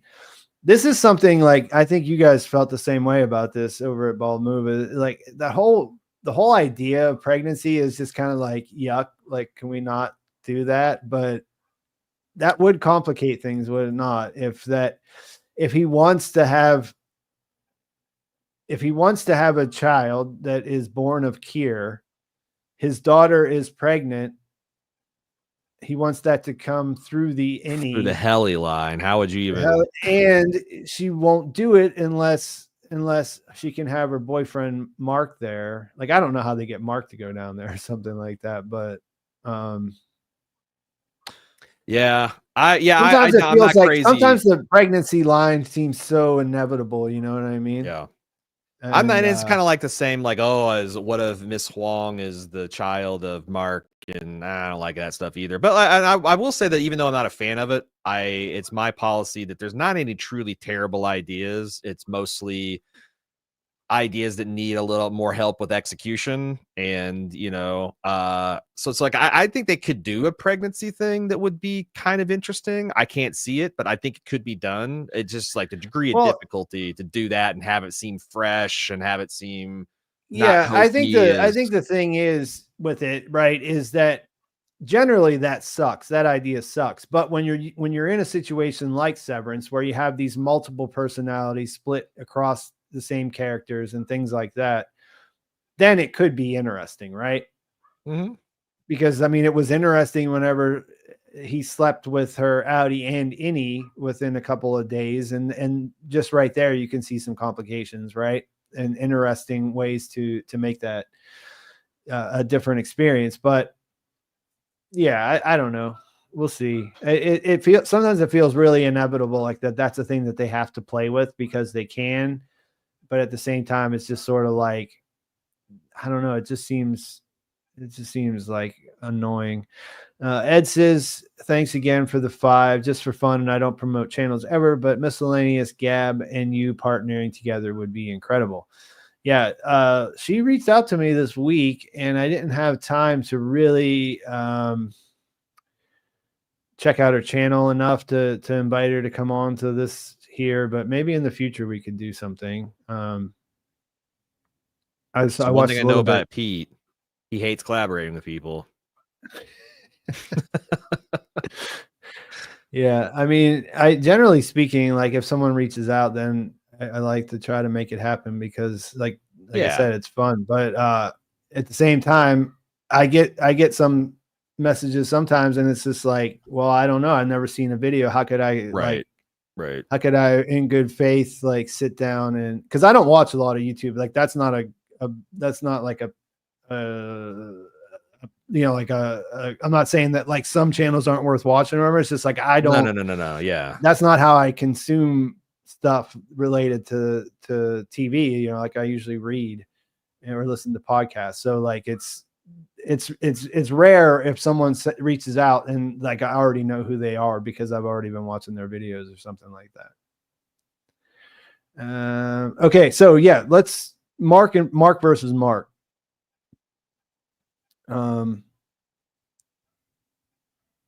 Did you see that coming? Like, where did you see it coming? I guess where is that Mark S wasn't gonna go along with the plan? I guess as soon as he said so there's a couple of I went through phases, like like at first I was grinning because I was charmed just like the other guys were, that like, oh wow, I'm finally meeting my Audi, and oh wow, look at this little guy, he's a real guy. I think the first step wrong was when it was clear that no one on the Audi delegation had even thought what would happen to the innies once Luminous taken down, that it's not just that they didn't like the answer, but they were caught flat-footed. And I think that's where it started. And I think that's where like maybe Mark got confront how patronizing he's been to his innie. Like, he doesn't want to think that's something he would do. That's an Egan thing. But I think that, and then when he did the Helena, Yeah, like, Helena Mark was the should big know. moment, huh? And yeah, like when Helena dropped the shit, what did she call Emma or Gemma? She said Hannah.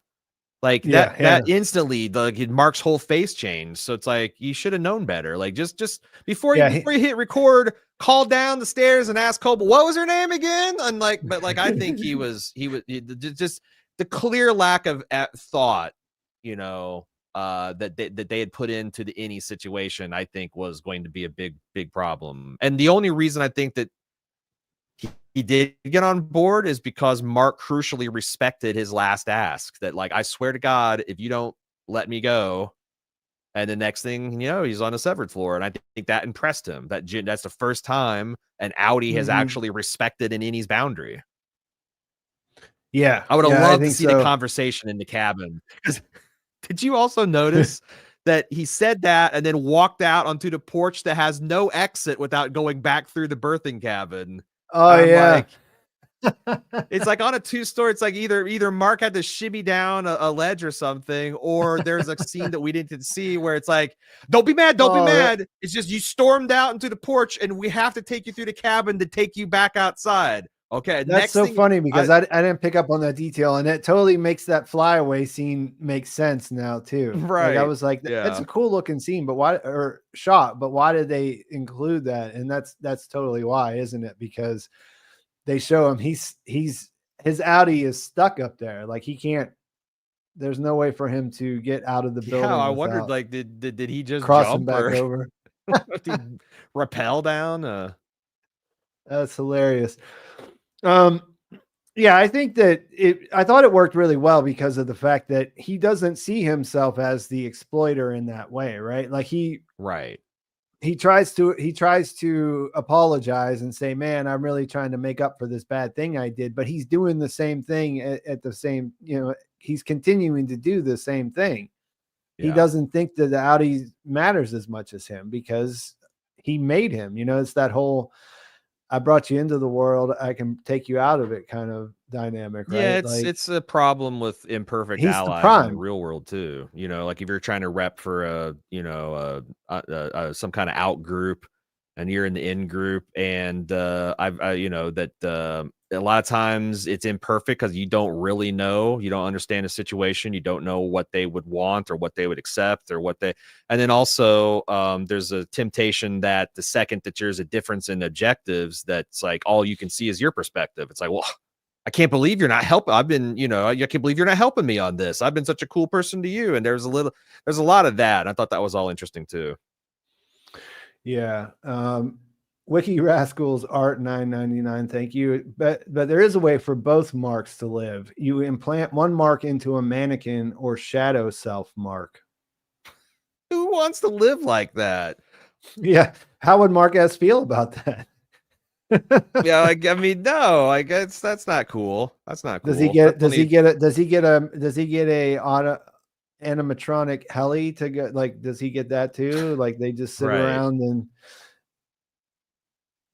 I wonder what you would do. Like, you would adapt. I mean, that's sort of the point of innies, right? Is that you give them, no matter how small of a thing they get, they adapt because they are humans, you know what I mean? Because they're not machines.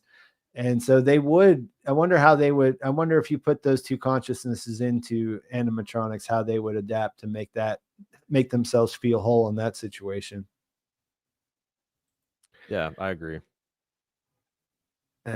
Just one more before we go back to that. Mike Metco Meetups, thanks for the $20. That's very generous. And a sea of many channels covering Severance, mostly good. Yours stands out above them all. Great insights. Thanks, Pete. See you during season 3. Yeah, thank you.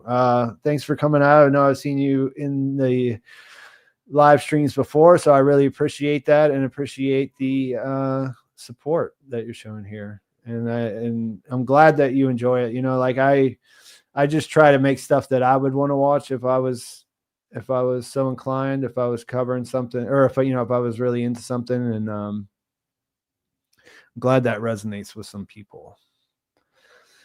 So yeah, like I said, the whole thing with you feel pretty good. We feel pretty good with what Cobell said about the numbers and everything. I mean, I felt like that was pretty good, right? Like they're making the consciousnesses. That's enough of an answer. She, like I said, her reasoning for being there feels like there's more layers to that we don't know about. We kind of already touched on that. We don't need to go back around on it, but I guess for me, I just don't think that she just changed sides and she's going to be like next season when it starts out that she'll be like fully in ally mode over there. No, she's a big question mark. Like what are we done with Ragabi now that we got, Ragabi was like Timu wish.com Harmony and now we got Harmony, we don't need her anymore, or is there going to be more to that side of the story? But yeah, I would love to know immediately what happens next. Yeah, let's do this real quick because there's quite a few characters that at least to me seem like we probably might not ever see them again. Yeah. So let's do like a run through.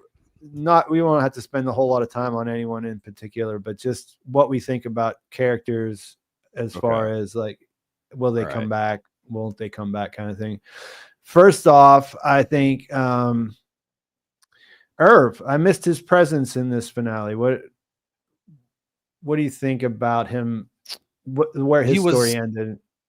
He was in the triumph of Cold Harbor, so he wasn't completely absent. But true, I think he gets the credit for that. Yeah. So okay, I am 50% sure he won't ever come back. For story reasons or for actor reasons? Story. I don't think that he wanted off the show. Is there signs that he wanted off the show? Because all the press. That's what I think. That's really that's what I think. I don't think like he had any animosity towards it. I just think that he didn't want to get pinned down to a TV show. Maybe got tired of kissing Christopher Walken. I think that part played it out its natural course. You know what I mean? So like that's what he signed up for. That's sort of why, because like I've never seen an interview with him or a appearance where he wasn't anything but like not just complimentary about the show, but talking about what a unique opportunity and what a great role it is. It's like I guess I could, but I just haven't seen that. 50% sure he's not coming back for whatever reason. 5% chance he comes back early next season, and I think there's a 45% chance that he shows up as like a coda to the finale of next season. That they somehow tease that Irv is in another city, but he still hasn't given up the Lumen chase. Like almost an after credit sequence. This is what I'm going for here. Do you feel like who he was talking to on the phone and maybe even like how I thought Cobell had a pretty strong reaction when they mentioned the drawing in this episode. The 50% that's bringing me combined to he's back, because that's a lot of dangling. Yeah, who was he talking to on the phone? Why was he doing all this research into the Lumen and gotten so far into the system? Why there's like so it would feel unsatisfying, and that doesn't mean he has to come back. You could fill that in with another character, like, oh, this is the person that Irv was talking to, but Irv's not dead. Like, I do think that maybe he goes away next season and he comes back at the very end, or he comes back for season 4. Because I think that's what they're kicking around, a 4 to 6 season run on this thing.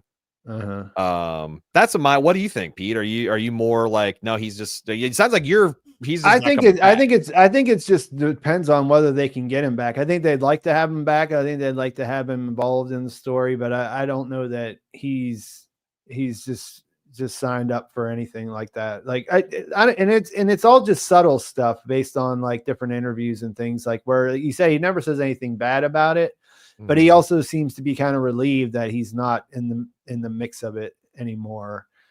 And so we'll see. I mean, like Christopher Walken always felt like that. It always felt like you can't really keep that guy around for 4 to 6 seasons. Like, you know what I mean? And plus he's like 80 or something, right? Like this is true. But on the other hand, as a guest role, I don't know. But yeah, but comes like in 2 or 3 Irv was episodes. core. He was Right. core, and then just some of the stuff that the way that he was handled this season just felt like they were like reacting to the situation more than it was like the natural path they would have. But I said we were going to do this quick, so let's not linger too much on my personal speculation on what John Turturro is thinking and whatever, you know what I mean? All right. Miss Wong. I would be almost 90% sure that we will not see her again, except for everyone seemed to love her. That, that there's the Aaron Paul corollary to Breaking Bad. Yeah, it's funny because I mean, I liked her. I enjoyed the character, but like I didn't have strong feelings. But now whenever I put this image up here, I do feel like, oh, I'd miss her if she doesn't come back. Yeah, I think she's all right. I don't think that there was anything special about the character, the performance. It was just like it was a very odd, weird thing. Yeah, in a way I thought to the performance was understand. pretty good. You know, okay. I thought she did it wasn't bad. Job. Yeah, but like also it wasn't required as one of those things where it wasn't required for her to really fly with. They didn't give her like a lot to do. That's fair. Yeah. I thought she was a foil for Milchek, and that's what her whole point was to tell us something new about Milchek. I would just say to give her a little, like I thought that first scene whenever she does the ball game, yeah, I thought she did that pretty much like a pro. I mean, she's sitting there with some pretty big actors, you know what I mean? First scene and a lot of facial acting, not just delivering dialogue. So I thought that was pretty good. I also liked the way that, speaking of the ball game, I also liked how her ball was a little bit smaller, and I'm seeing that her card there is a little bit smaller. That's one of the funny details I think from the season is that Cobell had really a junior. Yeah. Like she has miniature, like her computer was miniature. Everything was just a little bit smaller. Right. Let's see. Helena. Also, like the other thing is like, I will want to say this, like all these percentages I'm talking about, like there's also a big asterisk that for like the final season finale extravaganza one-shot guest appearance, all bets are off. If Huang comes back from Svalbard and Irv comes flying off the train and all, like I could, but yeah, like main series stuff is what my percentages are good for. Nothing. Yeah. Well, how about Helena? 100% chance she'll be back. Helena. Okay. I'm not talking about Helena. 100% chance Brett Lauer will be back. But I can't imagine Helena. To me, the interesting thing would be to put her on the back foot. That, now she's the one that's uncertain if she'll ever be conscious again. And I feel like keeping Helena alive really would do a lot. And also maybe you could, since there's a little glimmer of hope that the fire Kier's out of her, which I think the fire Kier goes out of somebody, that's a good thing. If I have a buddy who's super into Kier and the fire Kier blows out, I'm like, thank God, brother, let's go have a beer. Yeah, I think that's maybe the way that both Marks and both Helenas can have something that they want, is that Helena takes big steps towards Helly and they agree to integrate in the end. But then that fucks over somebody, because there's only one Mark. There's only one Mark. You can't get everything, but yeah, I mean, I think obviously Helena will play a role. But I wonder because, that conversation with James does really change things up as far as how I thought about how things might develop between her. Like, Helena should be the one that's in control. A lot of her story in season 2 was that she's not really, like, she's in control superficially, but like she's still, she still has to do everything that her family and her position require. And that's really what defines her more than like anything else, So, yeah. So I guess, that, we'll see what happens there. Let's see here. What was that, Helly or Helena at the end? Because she agreed to help Mark save Gemma. Then she came in that like end like that. That was Hannah Clark. Thank you for the $4.99. well, there was no trickery going on who was there in this episode. If it was on the severed floor, then it was Helly. That's my understanding, right? I No heard Glasgow block. Yeah, I heard that Brett Lauer confirmed this. Now, you know me, I don't think that means shit. I don't think anything that the actor or producer, anything says outside of the episode matters in the grand scheme of things. But I also think that, okay, what is the point? If that's the truth, what is the point? Because emotionally, all of that shit lands fantastically. As Helly, if it's Helena, then it's just all just like, it's for what reason? It almost subverts it. Like that great last image of Mark and her running off into some kind of uncertain future is total bullshit because I never even considered that. To be honest, I'm not a big fan of the theory. When I watched I was a little confused at the end of the last episode of why he talked to her like he did. But even in that case, like if you go back through that episode, there's no reason. None of the shit that she did makes sense if it was Helena pretending to be her. So it's definitely, I think the only thing that makes sense is they switched while she was gone, right. But like, and that's a little why? Complicated. Yeah, why? For no reason. All righty. Let's see who's next on the list here. Gretchen. Will we ever see her again? Yeah. Oh yeah. I think I think the two Dylans are prime candidates for reintegration, and I think Dylan will come back next season. Both versions of Dylan will be back through somehow, and 100%. That's my take. Yeah, I mean, I love the character. I love the actor. Like, I would be happy to see more. I don't know, like. It's the same thing, right? Like I will say his arc is definitely going to be involved on some level, right? Like they're not. Yeah, it has to be. Yeah, so if you can get her, I think you should, right? Like if she's available to do something. But you can also write around her because she did the thing that she needed to do this season. Yeah, like her arc is complete. What I mean? And I honestly, I think Dylan is at a complete state of his arc as well. But we love him, so please don't take him away from him. I just feel anticlimactic to have Dylan accept himself and on both sides of the equation, and then like, well, that's it, done. Yeah. What do you think? What do you make of her being a dispatcher? Like that seemed like it might be something that went nowhere. I just thought it's a job, man. That's what I mean. That's what it came down to. But it just the way that I heard people theorizing that she was going to somehow be involved in rescuing Gemma because she's going to But I think it's just she had to have a job, right? What's the significance? No sense of that. Going to a door company. No sense of that whatsoever in the finale, as far as I could tell. Natalie, 100%, 1,000,000%. Natalie will be back. Yeah. I'm really curious to see if her and Milchek have further dealings next season. It's a huge waste of a lot of interesting stuff. Yeah, they said there's a setup without a payoff there. Oh yeah. Unless the payoff is that she just gave into her career, like her careerism instead. I mean, I kind of got that a little bit from the interview that she did on the main podcast. But not fully. Not that was the end of the story. You know what I mean? There's a lot of pain in those eyes that she was, I think, sharing with Milchek. So I think, I'm pretty sure that we'll see her again. She is one of James. I'm pretty sure shadow babies. Yeah, I think he is so. Yeah, I do. I think that's a really almost a 90% chance.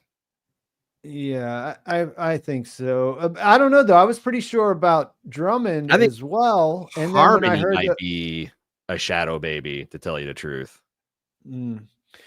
I was pretty sure about Drummond being a son, an illegitimate son, but it seemed like whenever I listened to the official podcast, that he made it sound like that wasn't the case. Like no one asked him, no one asked him if he was James' son or whatever, but he talked about how it was he didn't talk about it like it was his father. He talked about James like he was Helly's father in a way that it felt like it. I don't know. He, like I said, he didn't do it. Yeah, I'm unconvinced. I think, of course, I don't know if we'll ever know now, because why would, unless James Egan is mourning his death next season, I don't know how we'd ever know one way or another on that. But I feel like he was. Natalie, though, I think is one person that didn't show up in the finale at all. That's, you could say 100% will be in season 2. No doubt about it. I agree. She's essential. Unless there's a problem with the that actor. Organization. Yeah. Bert.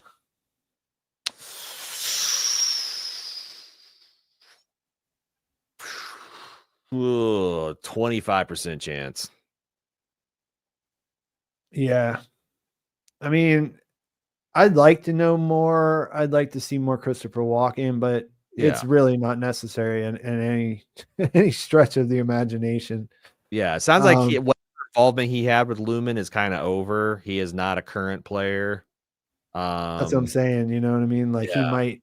You could find a lot of different ways to involve him in the thing, but like I could see him showing up dead. That would be a good way to tie. If you want to amp the attention of Bert or of Irv, is like you should that he's dead, and you're like, oh God, you know that the Lumen was really mad about him helping Bert or Irv. I keep getting him confused.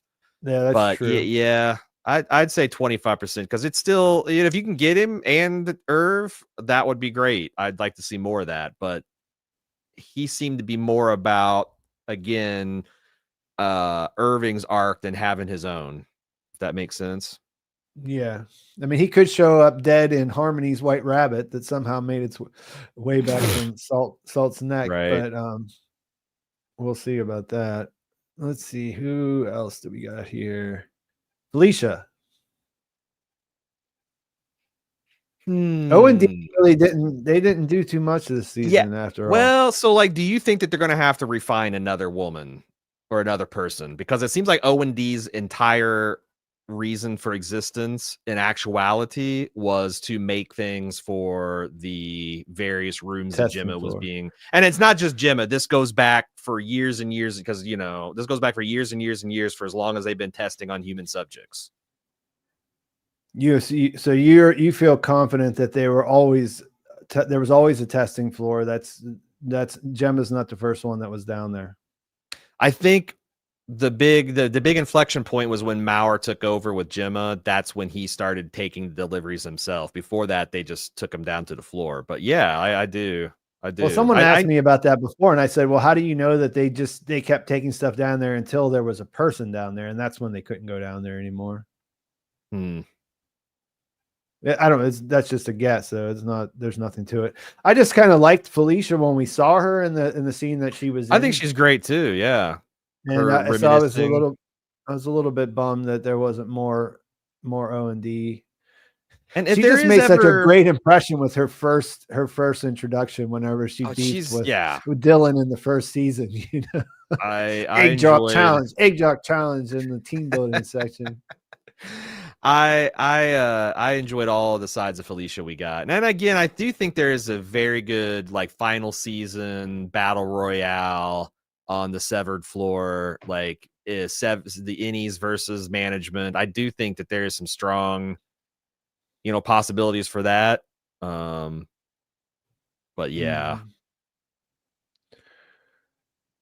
The Watchers, they kind of just they kind of introduced those guys, and then Maurer just took their place at the final. Yeah. In the final. I think Maurer's a lock to come back. He's too good of a villain, and he's got there's a lot of, he's got a pretty good wig and mustache game. Looking at this, it's just like him showing up in the outside world of Gemma is just gross, and it's got a lot of delicious possibilities of just being an evil bastard. I think that there's more for it, and he's clearly important to the project, so there's more to come for him, I think. Well, I meant to bring this up earlier because I mean, Drummond. Okay, we're talking about characters that have come out. Drummond is not coming back. He's done. You've already pointed 0% chance. Well, unless they're really bullshitting us about the cloning. Yeah, there's no way. Do you think he's probably rested with a goat? Like Emil got a little stay of execution, but he might have had to go back to work anyways, huh? What chance we give him a meal for coming back? Well, at the end of the episode, I was giving them a pretty good chance because you know goats grow up pretty fast, so they wouldn't they wouldn't be at the ideal age for the sacrifice for long, and there's probably plenty to take their place or whatever. That's true. But Drummond died in Gemma's place there, and I assume that Drummond will get a Kier burial, right? Like a full cult regalia and a goat for his send off. How much verve would you say Drummond has? I mean, he's obviously a frolic guy. Yeah, I think he's low verve, high wiles, and malice he's definitely got he's maxed out on propensity malice, for malice. The yeast noises he made when he was choking, like he sounded like a wild animal. Yeah, and it was funny too listening to the official podcast because he sounds like such a gentle giant whenever he's in his regular, not actor mode. Lady Dynamite, he plays God, who's the woman on Lady Dynamite? I forget her name. Female. Damn it, I'm gonna kick myself. But he plays her husband in the second season, and he's amazing. He's wonderful. So it was really a shock to see him be this very mean, tough, menacing guy because I always think him as a big teddy bear. Huh. So yeah, Maria the Watchers. Go ahead. Maria Bamford, Lady Dynamite. That's her husband. So the Watchers, yeah, that was the thing that they introduced. I thought there was going to be some interesting stuff to come out of that. That just sort of didn't go anywhere too. Yeah. I was really hoping that they would show that he had malice or woe on the other hand, but he just had to frolic on the one. Yeah, it was just one. We saw his other hand pretty clearly there. Yeah, when he was choking. Regabi. 85% chance she'll come back because I did like there's just that would feel like a massive hanging thread if we never see her again. And I think there's something there. I would love to see her in Harmony, like as two mad scientists shit talking each other, right? That's got to be great. It's like when Professor Farnsworth and Futurama gets together with his old crusty dudes and they're just all shit talk. I think that'd be so funny. Yeah, I feel like there's a lot we don't know about this character. And I feel like she could have some utility. She's got reasons to stay away. You know what I mean? That's true too. She has every reason to believe that Lumen will end her if she comes back up.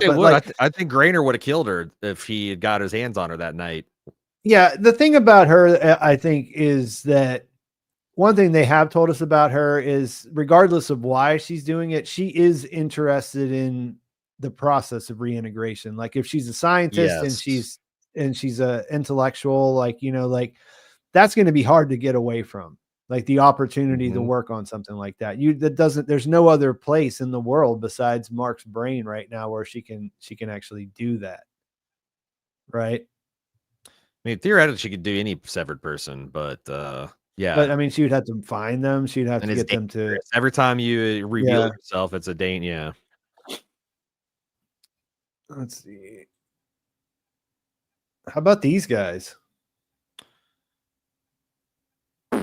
Is that just an 0% chance? Yeah, I think that's. I mean, what would you do with them? There is a weird kind of twin. You know, there seems like there's pairs of Egans, and you know they talked about the Dieter and Kier and Gunnel and Ambrose. I do wonder if there is some kind of shadow bait, but I don't know. I don't know. I think it was an Orpo thing, like the seal. Yeah, what about so just seal? Jesus. Yeah. Also, the guy in the hallway. Speaking of this actor, who plays the Shadow Mark. What was that all about? Yeah, are the Seal and Shadow Mark the two biggest questions left from this season that didn't get answers? I mean, there's a few. I think we've touched on a couple other But ones. well, like ones that like I can't even see how they would come back, you know? Yeah, the guy in the hallway could be a real long game situation, you know what I mean? Like that can't just be there for no reason, or the reason may have changed, or like, you Because know, it's like the, for Mark didn't even see him. It was solely for our benefit as the yeah, it audience. was So totally what for us the to fuck? see. And then it just never came back up. Not that I can think of. Go ahead and tell us in the chat if you saw a connection to that. Because I did not. Why is this? Oh, why is this, Mark? Shadow Heli in the background. Well, I guess just the future of the other characters in general, and I'm not sure if we want to go there next.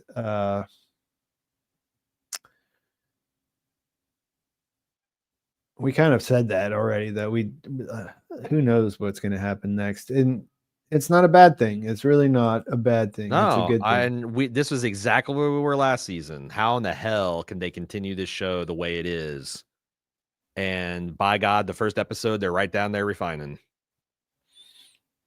Does this finale change any of your big theories on, like, you know, kind of like big I have backed off my I have backed way off on my Kobold is a reintegrated Imogene, and she is uniquely attracted to Mark because he's the reincarnation of Kier. None of that going on in the finale at all when they No. met up, huh? No. Nope, but like overall, and I've never had like big, you know, it's like I've always thought that like, yeah, there's two, you know, they're trying to get Severance to be adopted by everybody. It's the panacea, taking away the world's pain, but then the payback for Lumen is they have all these perfect Kier beings. You know, all of their humors will be in balance all the time. They'll be indoctrinated with the core principles, and I think that's loosely where we're going with this, but. Yeah, I like that we got a lot of confirmation on a lot of base theories that most people kind of agreed with. So yeah, just go ahead and confirm it so we can move on. Yeah. What new characters do you think will shake things up next season? Well, that's sort of what we were talking about. Yeah, like who had Gwendolyn Christie being a demented goat herder? Like like new characters by definition. Or Sandra Bernhardt. Or Sandra, having that slap fight kind of thing that was going on. Mr. Frolic. Yeah, they're gonna get this Icelandic giant to do stuff. Like I don't know. Like but for sure, especially if Bert and Irv and all those people stay gone, and that we're gonna have because I don't think we'll be fucking around in a lot of departments next year. Like if it's, I think the most interesting thing would be more Egans. Yeah, like a long lost uncle or cousin, or like let's think about this scenario. James just really screwed the pooch here. CEO. Maybe there's someone that he has to answer to that we don't know about. Yeah. The board. There is theoretically a board involved with this corporation too. That it does sound like a lot like Jamie Egan, but creepier. So yeah, there might be some kind of disembodied Kier conscious. It's kind of funny that little room was just that was showed up in the trailers or whatever. It seemed like that was going to be some big reveal about the board, and we just never even really heard about the board. Yeah, the board was not a thing after Harmony fled the second time. So his little room, it comes out of the elevator. So that's just the whole floor, just to that. That's all that's there. It doesn't have to necessarily be a whole. It could just be a single-use elevator, you know. Yeah, I thought that was funny though. But it is, that it opened. I didn't even catch that when I was watching it. When you pointed out in your review, I laughed and said, "Of course," because it just opens right into that thing. No long dark hallway for him to walk down. Just take a seat. It kind of comes back to what we were talking about last time. The Egan compound and the headquarters are almost certainly connected underground, right? So he just goes under there, and then he's got to stop on his own elevator there to his own little private room to observe. Yeah, I think that there could be a thing there. There could be other factions, other people involved in the family that we haven't met yet. I mean, it's kind of convenient just to have Jane be like a single person in the beginning, but like then it's just sort of like everyone against him, you know what I mean? So maybe there is some room for some expansion there.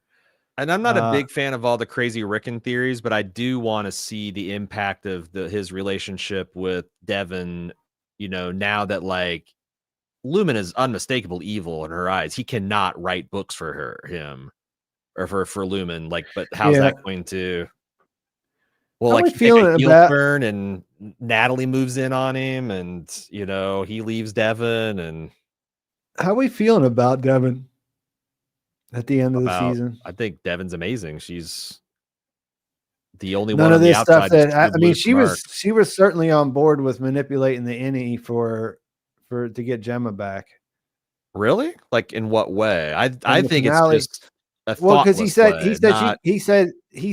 that the Innie called bullshit on reintegration, and she was like, yeah, of course it is. Basically, he's not wrong, is what she said. Well, maybe it's because they're no closer to. I don't think she was down with it, but just that's like she's not down with reintegration. She's not like Mark is already on this path, but she was looking for an alternative, right? So like, in her mind, when she takes Annie in there and she's talking, like she's thinking like, yeah, this guy is basically giving his life, and I'm okay with that. Yeah, because I mean, I know there was a lot of people that were upset about her calling Cobell in the first place. That seemed to be like a big sticking point for a lot of people this season. But I made my peace with it.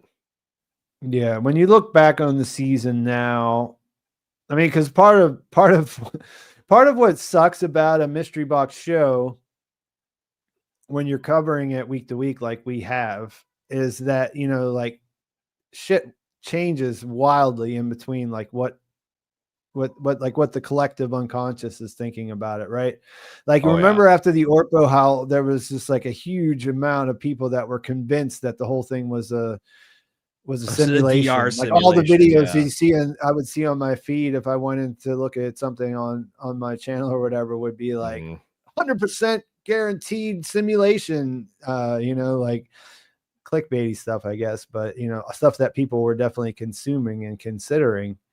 And none of that really ended up going anywhere, right? So like, you know, that's part of the thing about this kind of show. It's twisty and everything else. Like things change pretty fast, but now that they were at the end and the dust has settled, what do you think of those things that were kind of like hot spots or hot, you know, like kind of like marquee moments, you know, like things that'll stick and come back and be important later?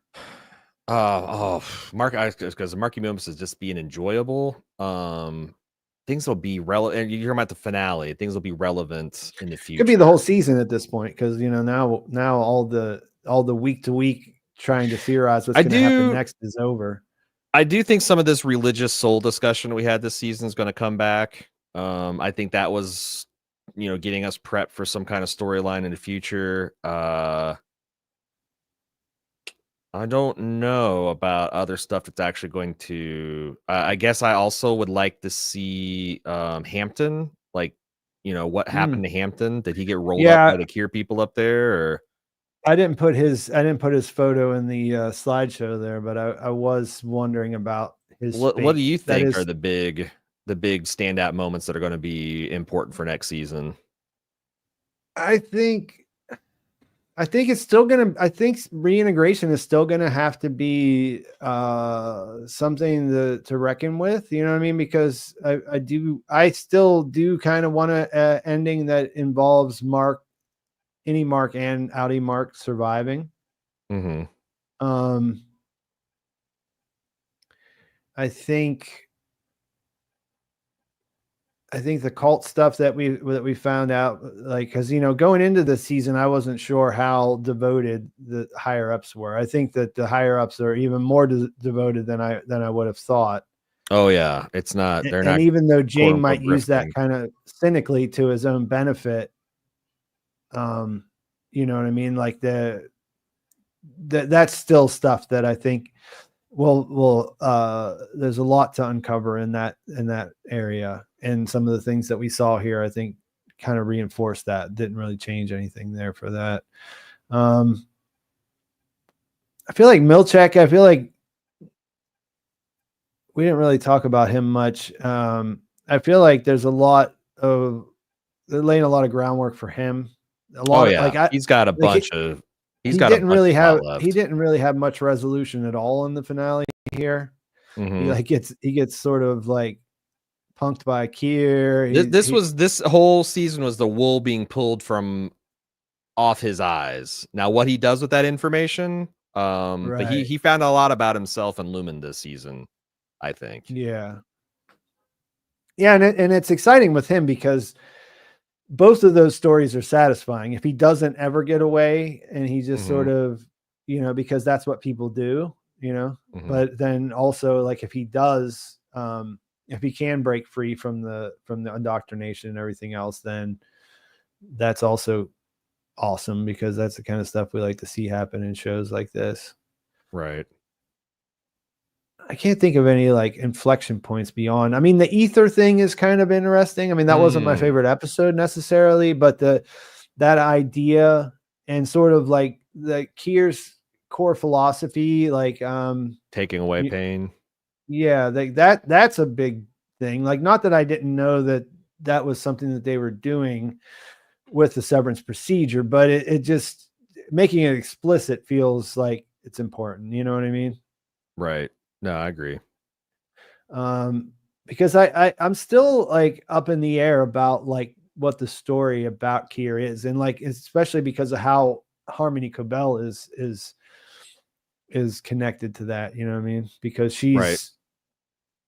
if we believe she's a purist or whatever, like, what does that actually mean? Right.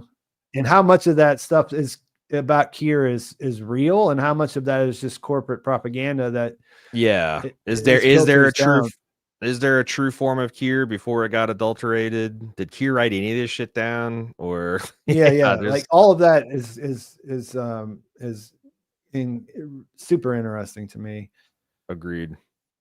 Let's see. I got a couple of other super chats here. Let's see. As his hands, thanks for 10 again. I am not a writer, so I'm curious, Pete. I hope this doesn't happen, but do writers look at fan theories online, and does it influence them? I think it's like probably 50-50 or something like that, right? It's I think hard to some do it not. more than others. And then the other question is, are they affected by it? I do think I've seen some shows where it did feel like they're like, oh, fuck, they're too close to us. We got to do something different, or we got to throw them out. And I feel like that sucks. You should tell the story you want to tell. But, Yeah, I think a go ahead. classic example of that, and that everyone kind of understands, was Westworld. They kind of Ding. tried, they Yeah. kind of tried to kind of, because they even did it like, they even did the Rickroll thing in the beginning of that season, of like where they were just really trying to go head to head with Reddit, and that didn't make for the most enjoyable thing to watch. Yeah, and it's just like, if you're trying to, I like I said, I feel like Severance has got it figured out. You got to hit him with interesting, like, obvious couple puzzles that they're going to solve, and you're going to confirm in a couple episodes, and why the whole time you're just laying the thematic and character stuff back for the thing that you really want to do. Yeah, and I mean, that's, for me, as someone who watches a lot of TV and then writes about it after the fact. Like, the thing about it for me is that I find that I am kind of susceptible to what other people say, even if it's not, if Yeah. like, even if it's like subconsciously, you know what I mean? So like, I usually try to organize my thoughts without looking at any of that stuff, you know what I mean, first. And then maybe then I'll look at what people are saying, because then it just gives me a different perspective, because you can also get locked in on shit, and that's not necessarily the right way to do it either. But like, I feel like, yeah, whenever you hear someone has, because the thing about like media and the things that we do, like the things like, especially like with critics and stuff, like the things that critics are good at is making arguments. Like their arguments don't really matter, but that the skill that gives them the job, is that to be, to be able to fill that role, is that they can make a good argument. So if you don't have your own argument in your head and if you didn't make your own decision about something first, you just read what someone else is making a good argument about, you're probably going to be susceptible to the argument that they're making. You know what I mean? That's just human nature. Yep. So, and as an amateur critic, that's why I try to like come up with all of my notes, and then I'll start doing research, because then then like, how do you keep track of what's your thoughts, what's other people's thoughts, what do you really think? And like, I know that I've had stuff come out where I didn't even realize it, and then I was like, oh, then I'll hear the other person or look at the thing, and I'll be like, oh shit, you know what I mean? Like that totally sort of it's just sort of weaved its way into my thinking on that thing. And that I don't really want that to happen, because, I do think I have thoughts that are worth sharing, you know what I mean? So like, I wouldn't want that to others people's to get in the way of that. It says again, thank you for the 10. There are 3 Twilight Zone episodes in their first season: the After Hours, the Mighty Casey, and the season finale of A World of His Own, which is more interesting. Deleting your wife for a girlfriend. It's funny how that is just like a recurring theme that keeps coming out in science fiction stories since like way before the Twilight Zone even. And it's not even that, it's just like other people in your life too. You know what I mean? Like it's I guess it's like the Eternal Sunshine, right? The movie. Like that whole thing of just being able to get rid of some memories. I mean, memories are hard to deal with as humans, so humans, everything about humanity is hard to deal with. Yeah, especially dealing with other humans. Like when you are other humans are the worst. Yeah. Sachin Paul, thank you for the $4.99. Do you think this season has had too much fan service? First season antics were organic. This season feels too forced. I don't know if I'd say too forced. I feel like you should have some balance. You know what I mean? Like I want to feel like some of that stuff is there. I just don't want it to be. I want it to be a little bit, because like think about a show like any of the big shows that lasted for a long time, like you want them to call back to stuff that you already like that's from it, right? You know what I mean? Mm-hmm. Even in a situation like Better Call Saul, say that exists in the same universe as Breaking Bad, like you want some references, right? But like you got to find the balance of where it works. Like in the first season of Better Call Saul, people didn't like the fact that Tuco showed up at the end because it was just a little heavy-handed, so like throughout their run, they did a ton of stuff that was really great, kind of just subtle, and it was just there.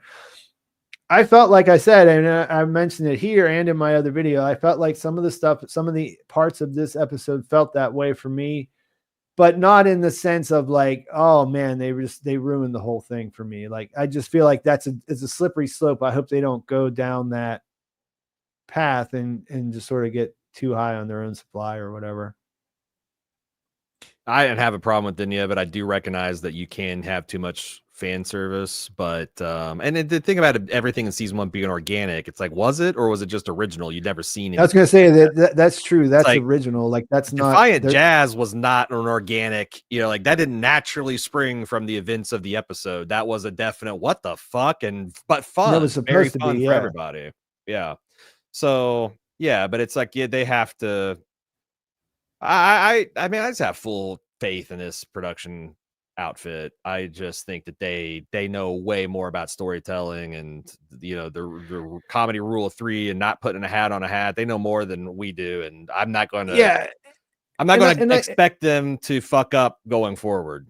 Yeah, and I think with science fiction especially, I think that taste has a lot to do with it. You know what I mean? Like it involves a suspension of disbelief foundationally. That's going to be there, and there's certain things that I might be able to suspend that, to do that, like to let go, that somebody else might not. But and I guess we had the example earlier of like how I said that the Brienne of Tarth thing didn't bother me at all. You know what I mean? Like, please have her recreate her fight with the Hound. That's right. That's great stuff. I almost wish they'd gone back to the goat room so they could do it for real. Keep each other up and down the hills, and we find out they have like practice swords in there or something that they work with, and they can just pull that out. But yeah, like it does come down to personal taste, like, and I think I feel like, at least for me, like I think that if a show makes a few missteps because they're trying to do cool things, like they're trying to really I don't know, like raise the bar and just try to take some chances, like I'm okay if they fail from time to time. Right. Like that's pretty natural. And that's one of the things I like about TV in general, is that there's so many moving parts and it's such a long form story that it can survive that. It can rebound from that. You kind of forget that sometimes because there's so many hot takes and weekly reactions, and things get legs and everything else. But like, part of what's great about TV is that if the one episode doesn't work, well, there's another one coming next week. You know what I mean? So it's a lot of the same proposition of sports, like I am as into NFL as I am to because it's like the thrill of not knowing what's going to happen and yet still having drama with stakes. It's a pretty addictive. Brendan Kaufman, thank you for the $4.99. He says, appreciate your recaps, Pete. Great analysis and nothing too sensational. Keep it up. Yeah, thanks. That's damning Pete with faint praise. Not too sensational. Your channel's all right. Not too sensational. No, I think he's saying you don't clickbait. Yeah, that's the way I interpret it. I hope I was right. Not like just it's pretty mid. It's a good job at being pretty mid. yeah. Just kind of not too high, not too low, just steady state. Just kind of middle of the ground. Not too exciting. Pretty boring, actually. Well, now that I think about it, but that's what I'm into. Well, have we reached our natural? Feels like we talked it out. Yeah, I haven't had a organic thing come up for a while. Getting sleepy where I'm from. Yeah. I wanted to thank everyone that came out.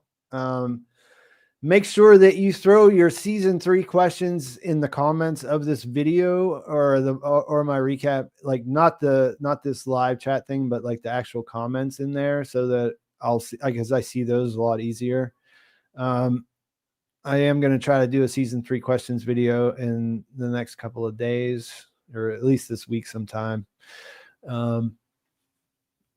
Hopefully we won't have to wait. I mean, I guess everyone knows that we did see that there was the official season 3 confirmation. They are doing it. They were already writing it, but now now they made the initial or the official announcement. It's a nice thing to wake up to. You want to do any plugging over there, Aaron? Yeah, if you're still not done talking about Severance, we have a feedback show that's coming out Tuesday where we're going to kind of wrap things up and go over all the fan feedback we've got. Go to baldmove.com, check out our podcast, Waffle Potty. And if you want to get all of our great Prestige coverage, there's Bald Move Prestige. And if you like more pulpy stuff, we'll be doing Andor Under the Pulp. You can find all of our pulp type science fiction fantasy shows on Bald Move Pulp and baldmove.com. Love to have you along for the ride. We got a lot of cool shows coming up. Again, we just starting Andor season 1, which will be leading into Andor season 2. We got The Last of Us 2. We got The Night of Seven Kingdoms. We got The Bear season 4, final season. Stranger Things final season. Lots of really cool stuff coming up, and we'd love to have you along for the ride. Thank you very much, Pete, for having us on. It's been a blast, and thanks for all the great questions over the last few weeks, everybody. Yeah, I think I'm going to be doing The Last of Us 2 as well. I reached out to them. I want to do Andor. I don't know if I'm going to be able to get early access, and I don't know how. That's the thing. I'm hoping we get at least either The Last of Us or Andor, because man, doing both of those blind is going to be tough. But it would be impossible for me. I'll just tell my viewers right now, like, yeah, no way I can do like a full deep dive with a fully edited video. But those two, well, with your video, yeah, that's like even harder. That's what I'm saying. Like, even just talking into a mic, it's tough to have something worthwhile to say. If right, you gotta, because especially the way Andor's doing, they're doing like 3 episodes a week, so it's like watching a movie. Got to probably watch it twice, and then then you've also got 60 minutes of The Last of Us. Yeah, it's going to be a mess if I can't get screeners for at least one of those shows. But Disney's stingy. I've never cracked a Disney. No, that's true. I've never cracked a Disney wall. This is my first time trying. I never had an occasion to ask them before. So yeah, we covered a couple. Since I don't do the regular mainline Star Wars or Marvel at all. So yeah, we do a fair bit of that on Pulp. All right. Well, I'm going to let you go. I'm going to say goodbye to everyone that showed up. It's been a great time this season. If I can continue to find co-hosts, then I will continue to do this. Like I said, I really enjoy having a couple hours to unpack and think about it and talk to somebody. It's not really something that I would want to do by myself. It just seems kind of like I would have to spend so much time trying to keep things moving that it would defeat the purpose in a way. I know some people do, but it's oh yeah, I'm not saying that, and some people do it quite well. I just, for me personally, I don't think it works as well. So yeah. All right. Well, and I'll definitely be doing this again for Severance season 3, but maybe something else in between if I can get it to work. And here we go. Let's all right. Have a great weekend, everybody. You too, Pete. Yeah. See ya.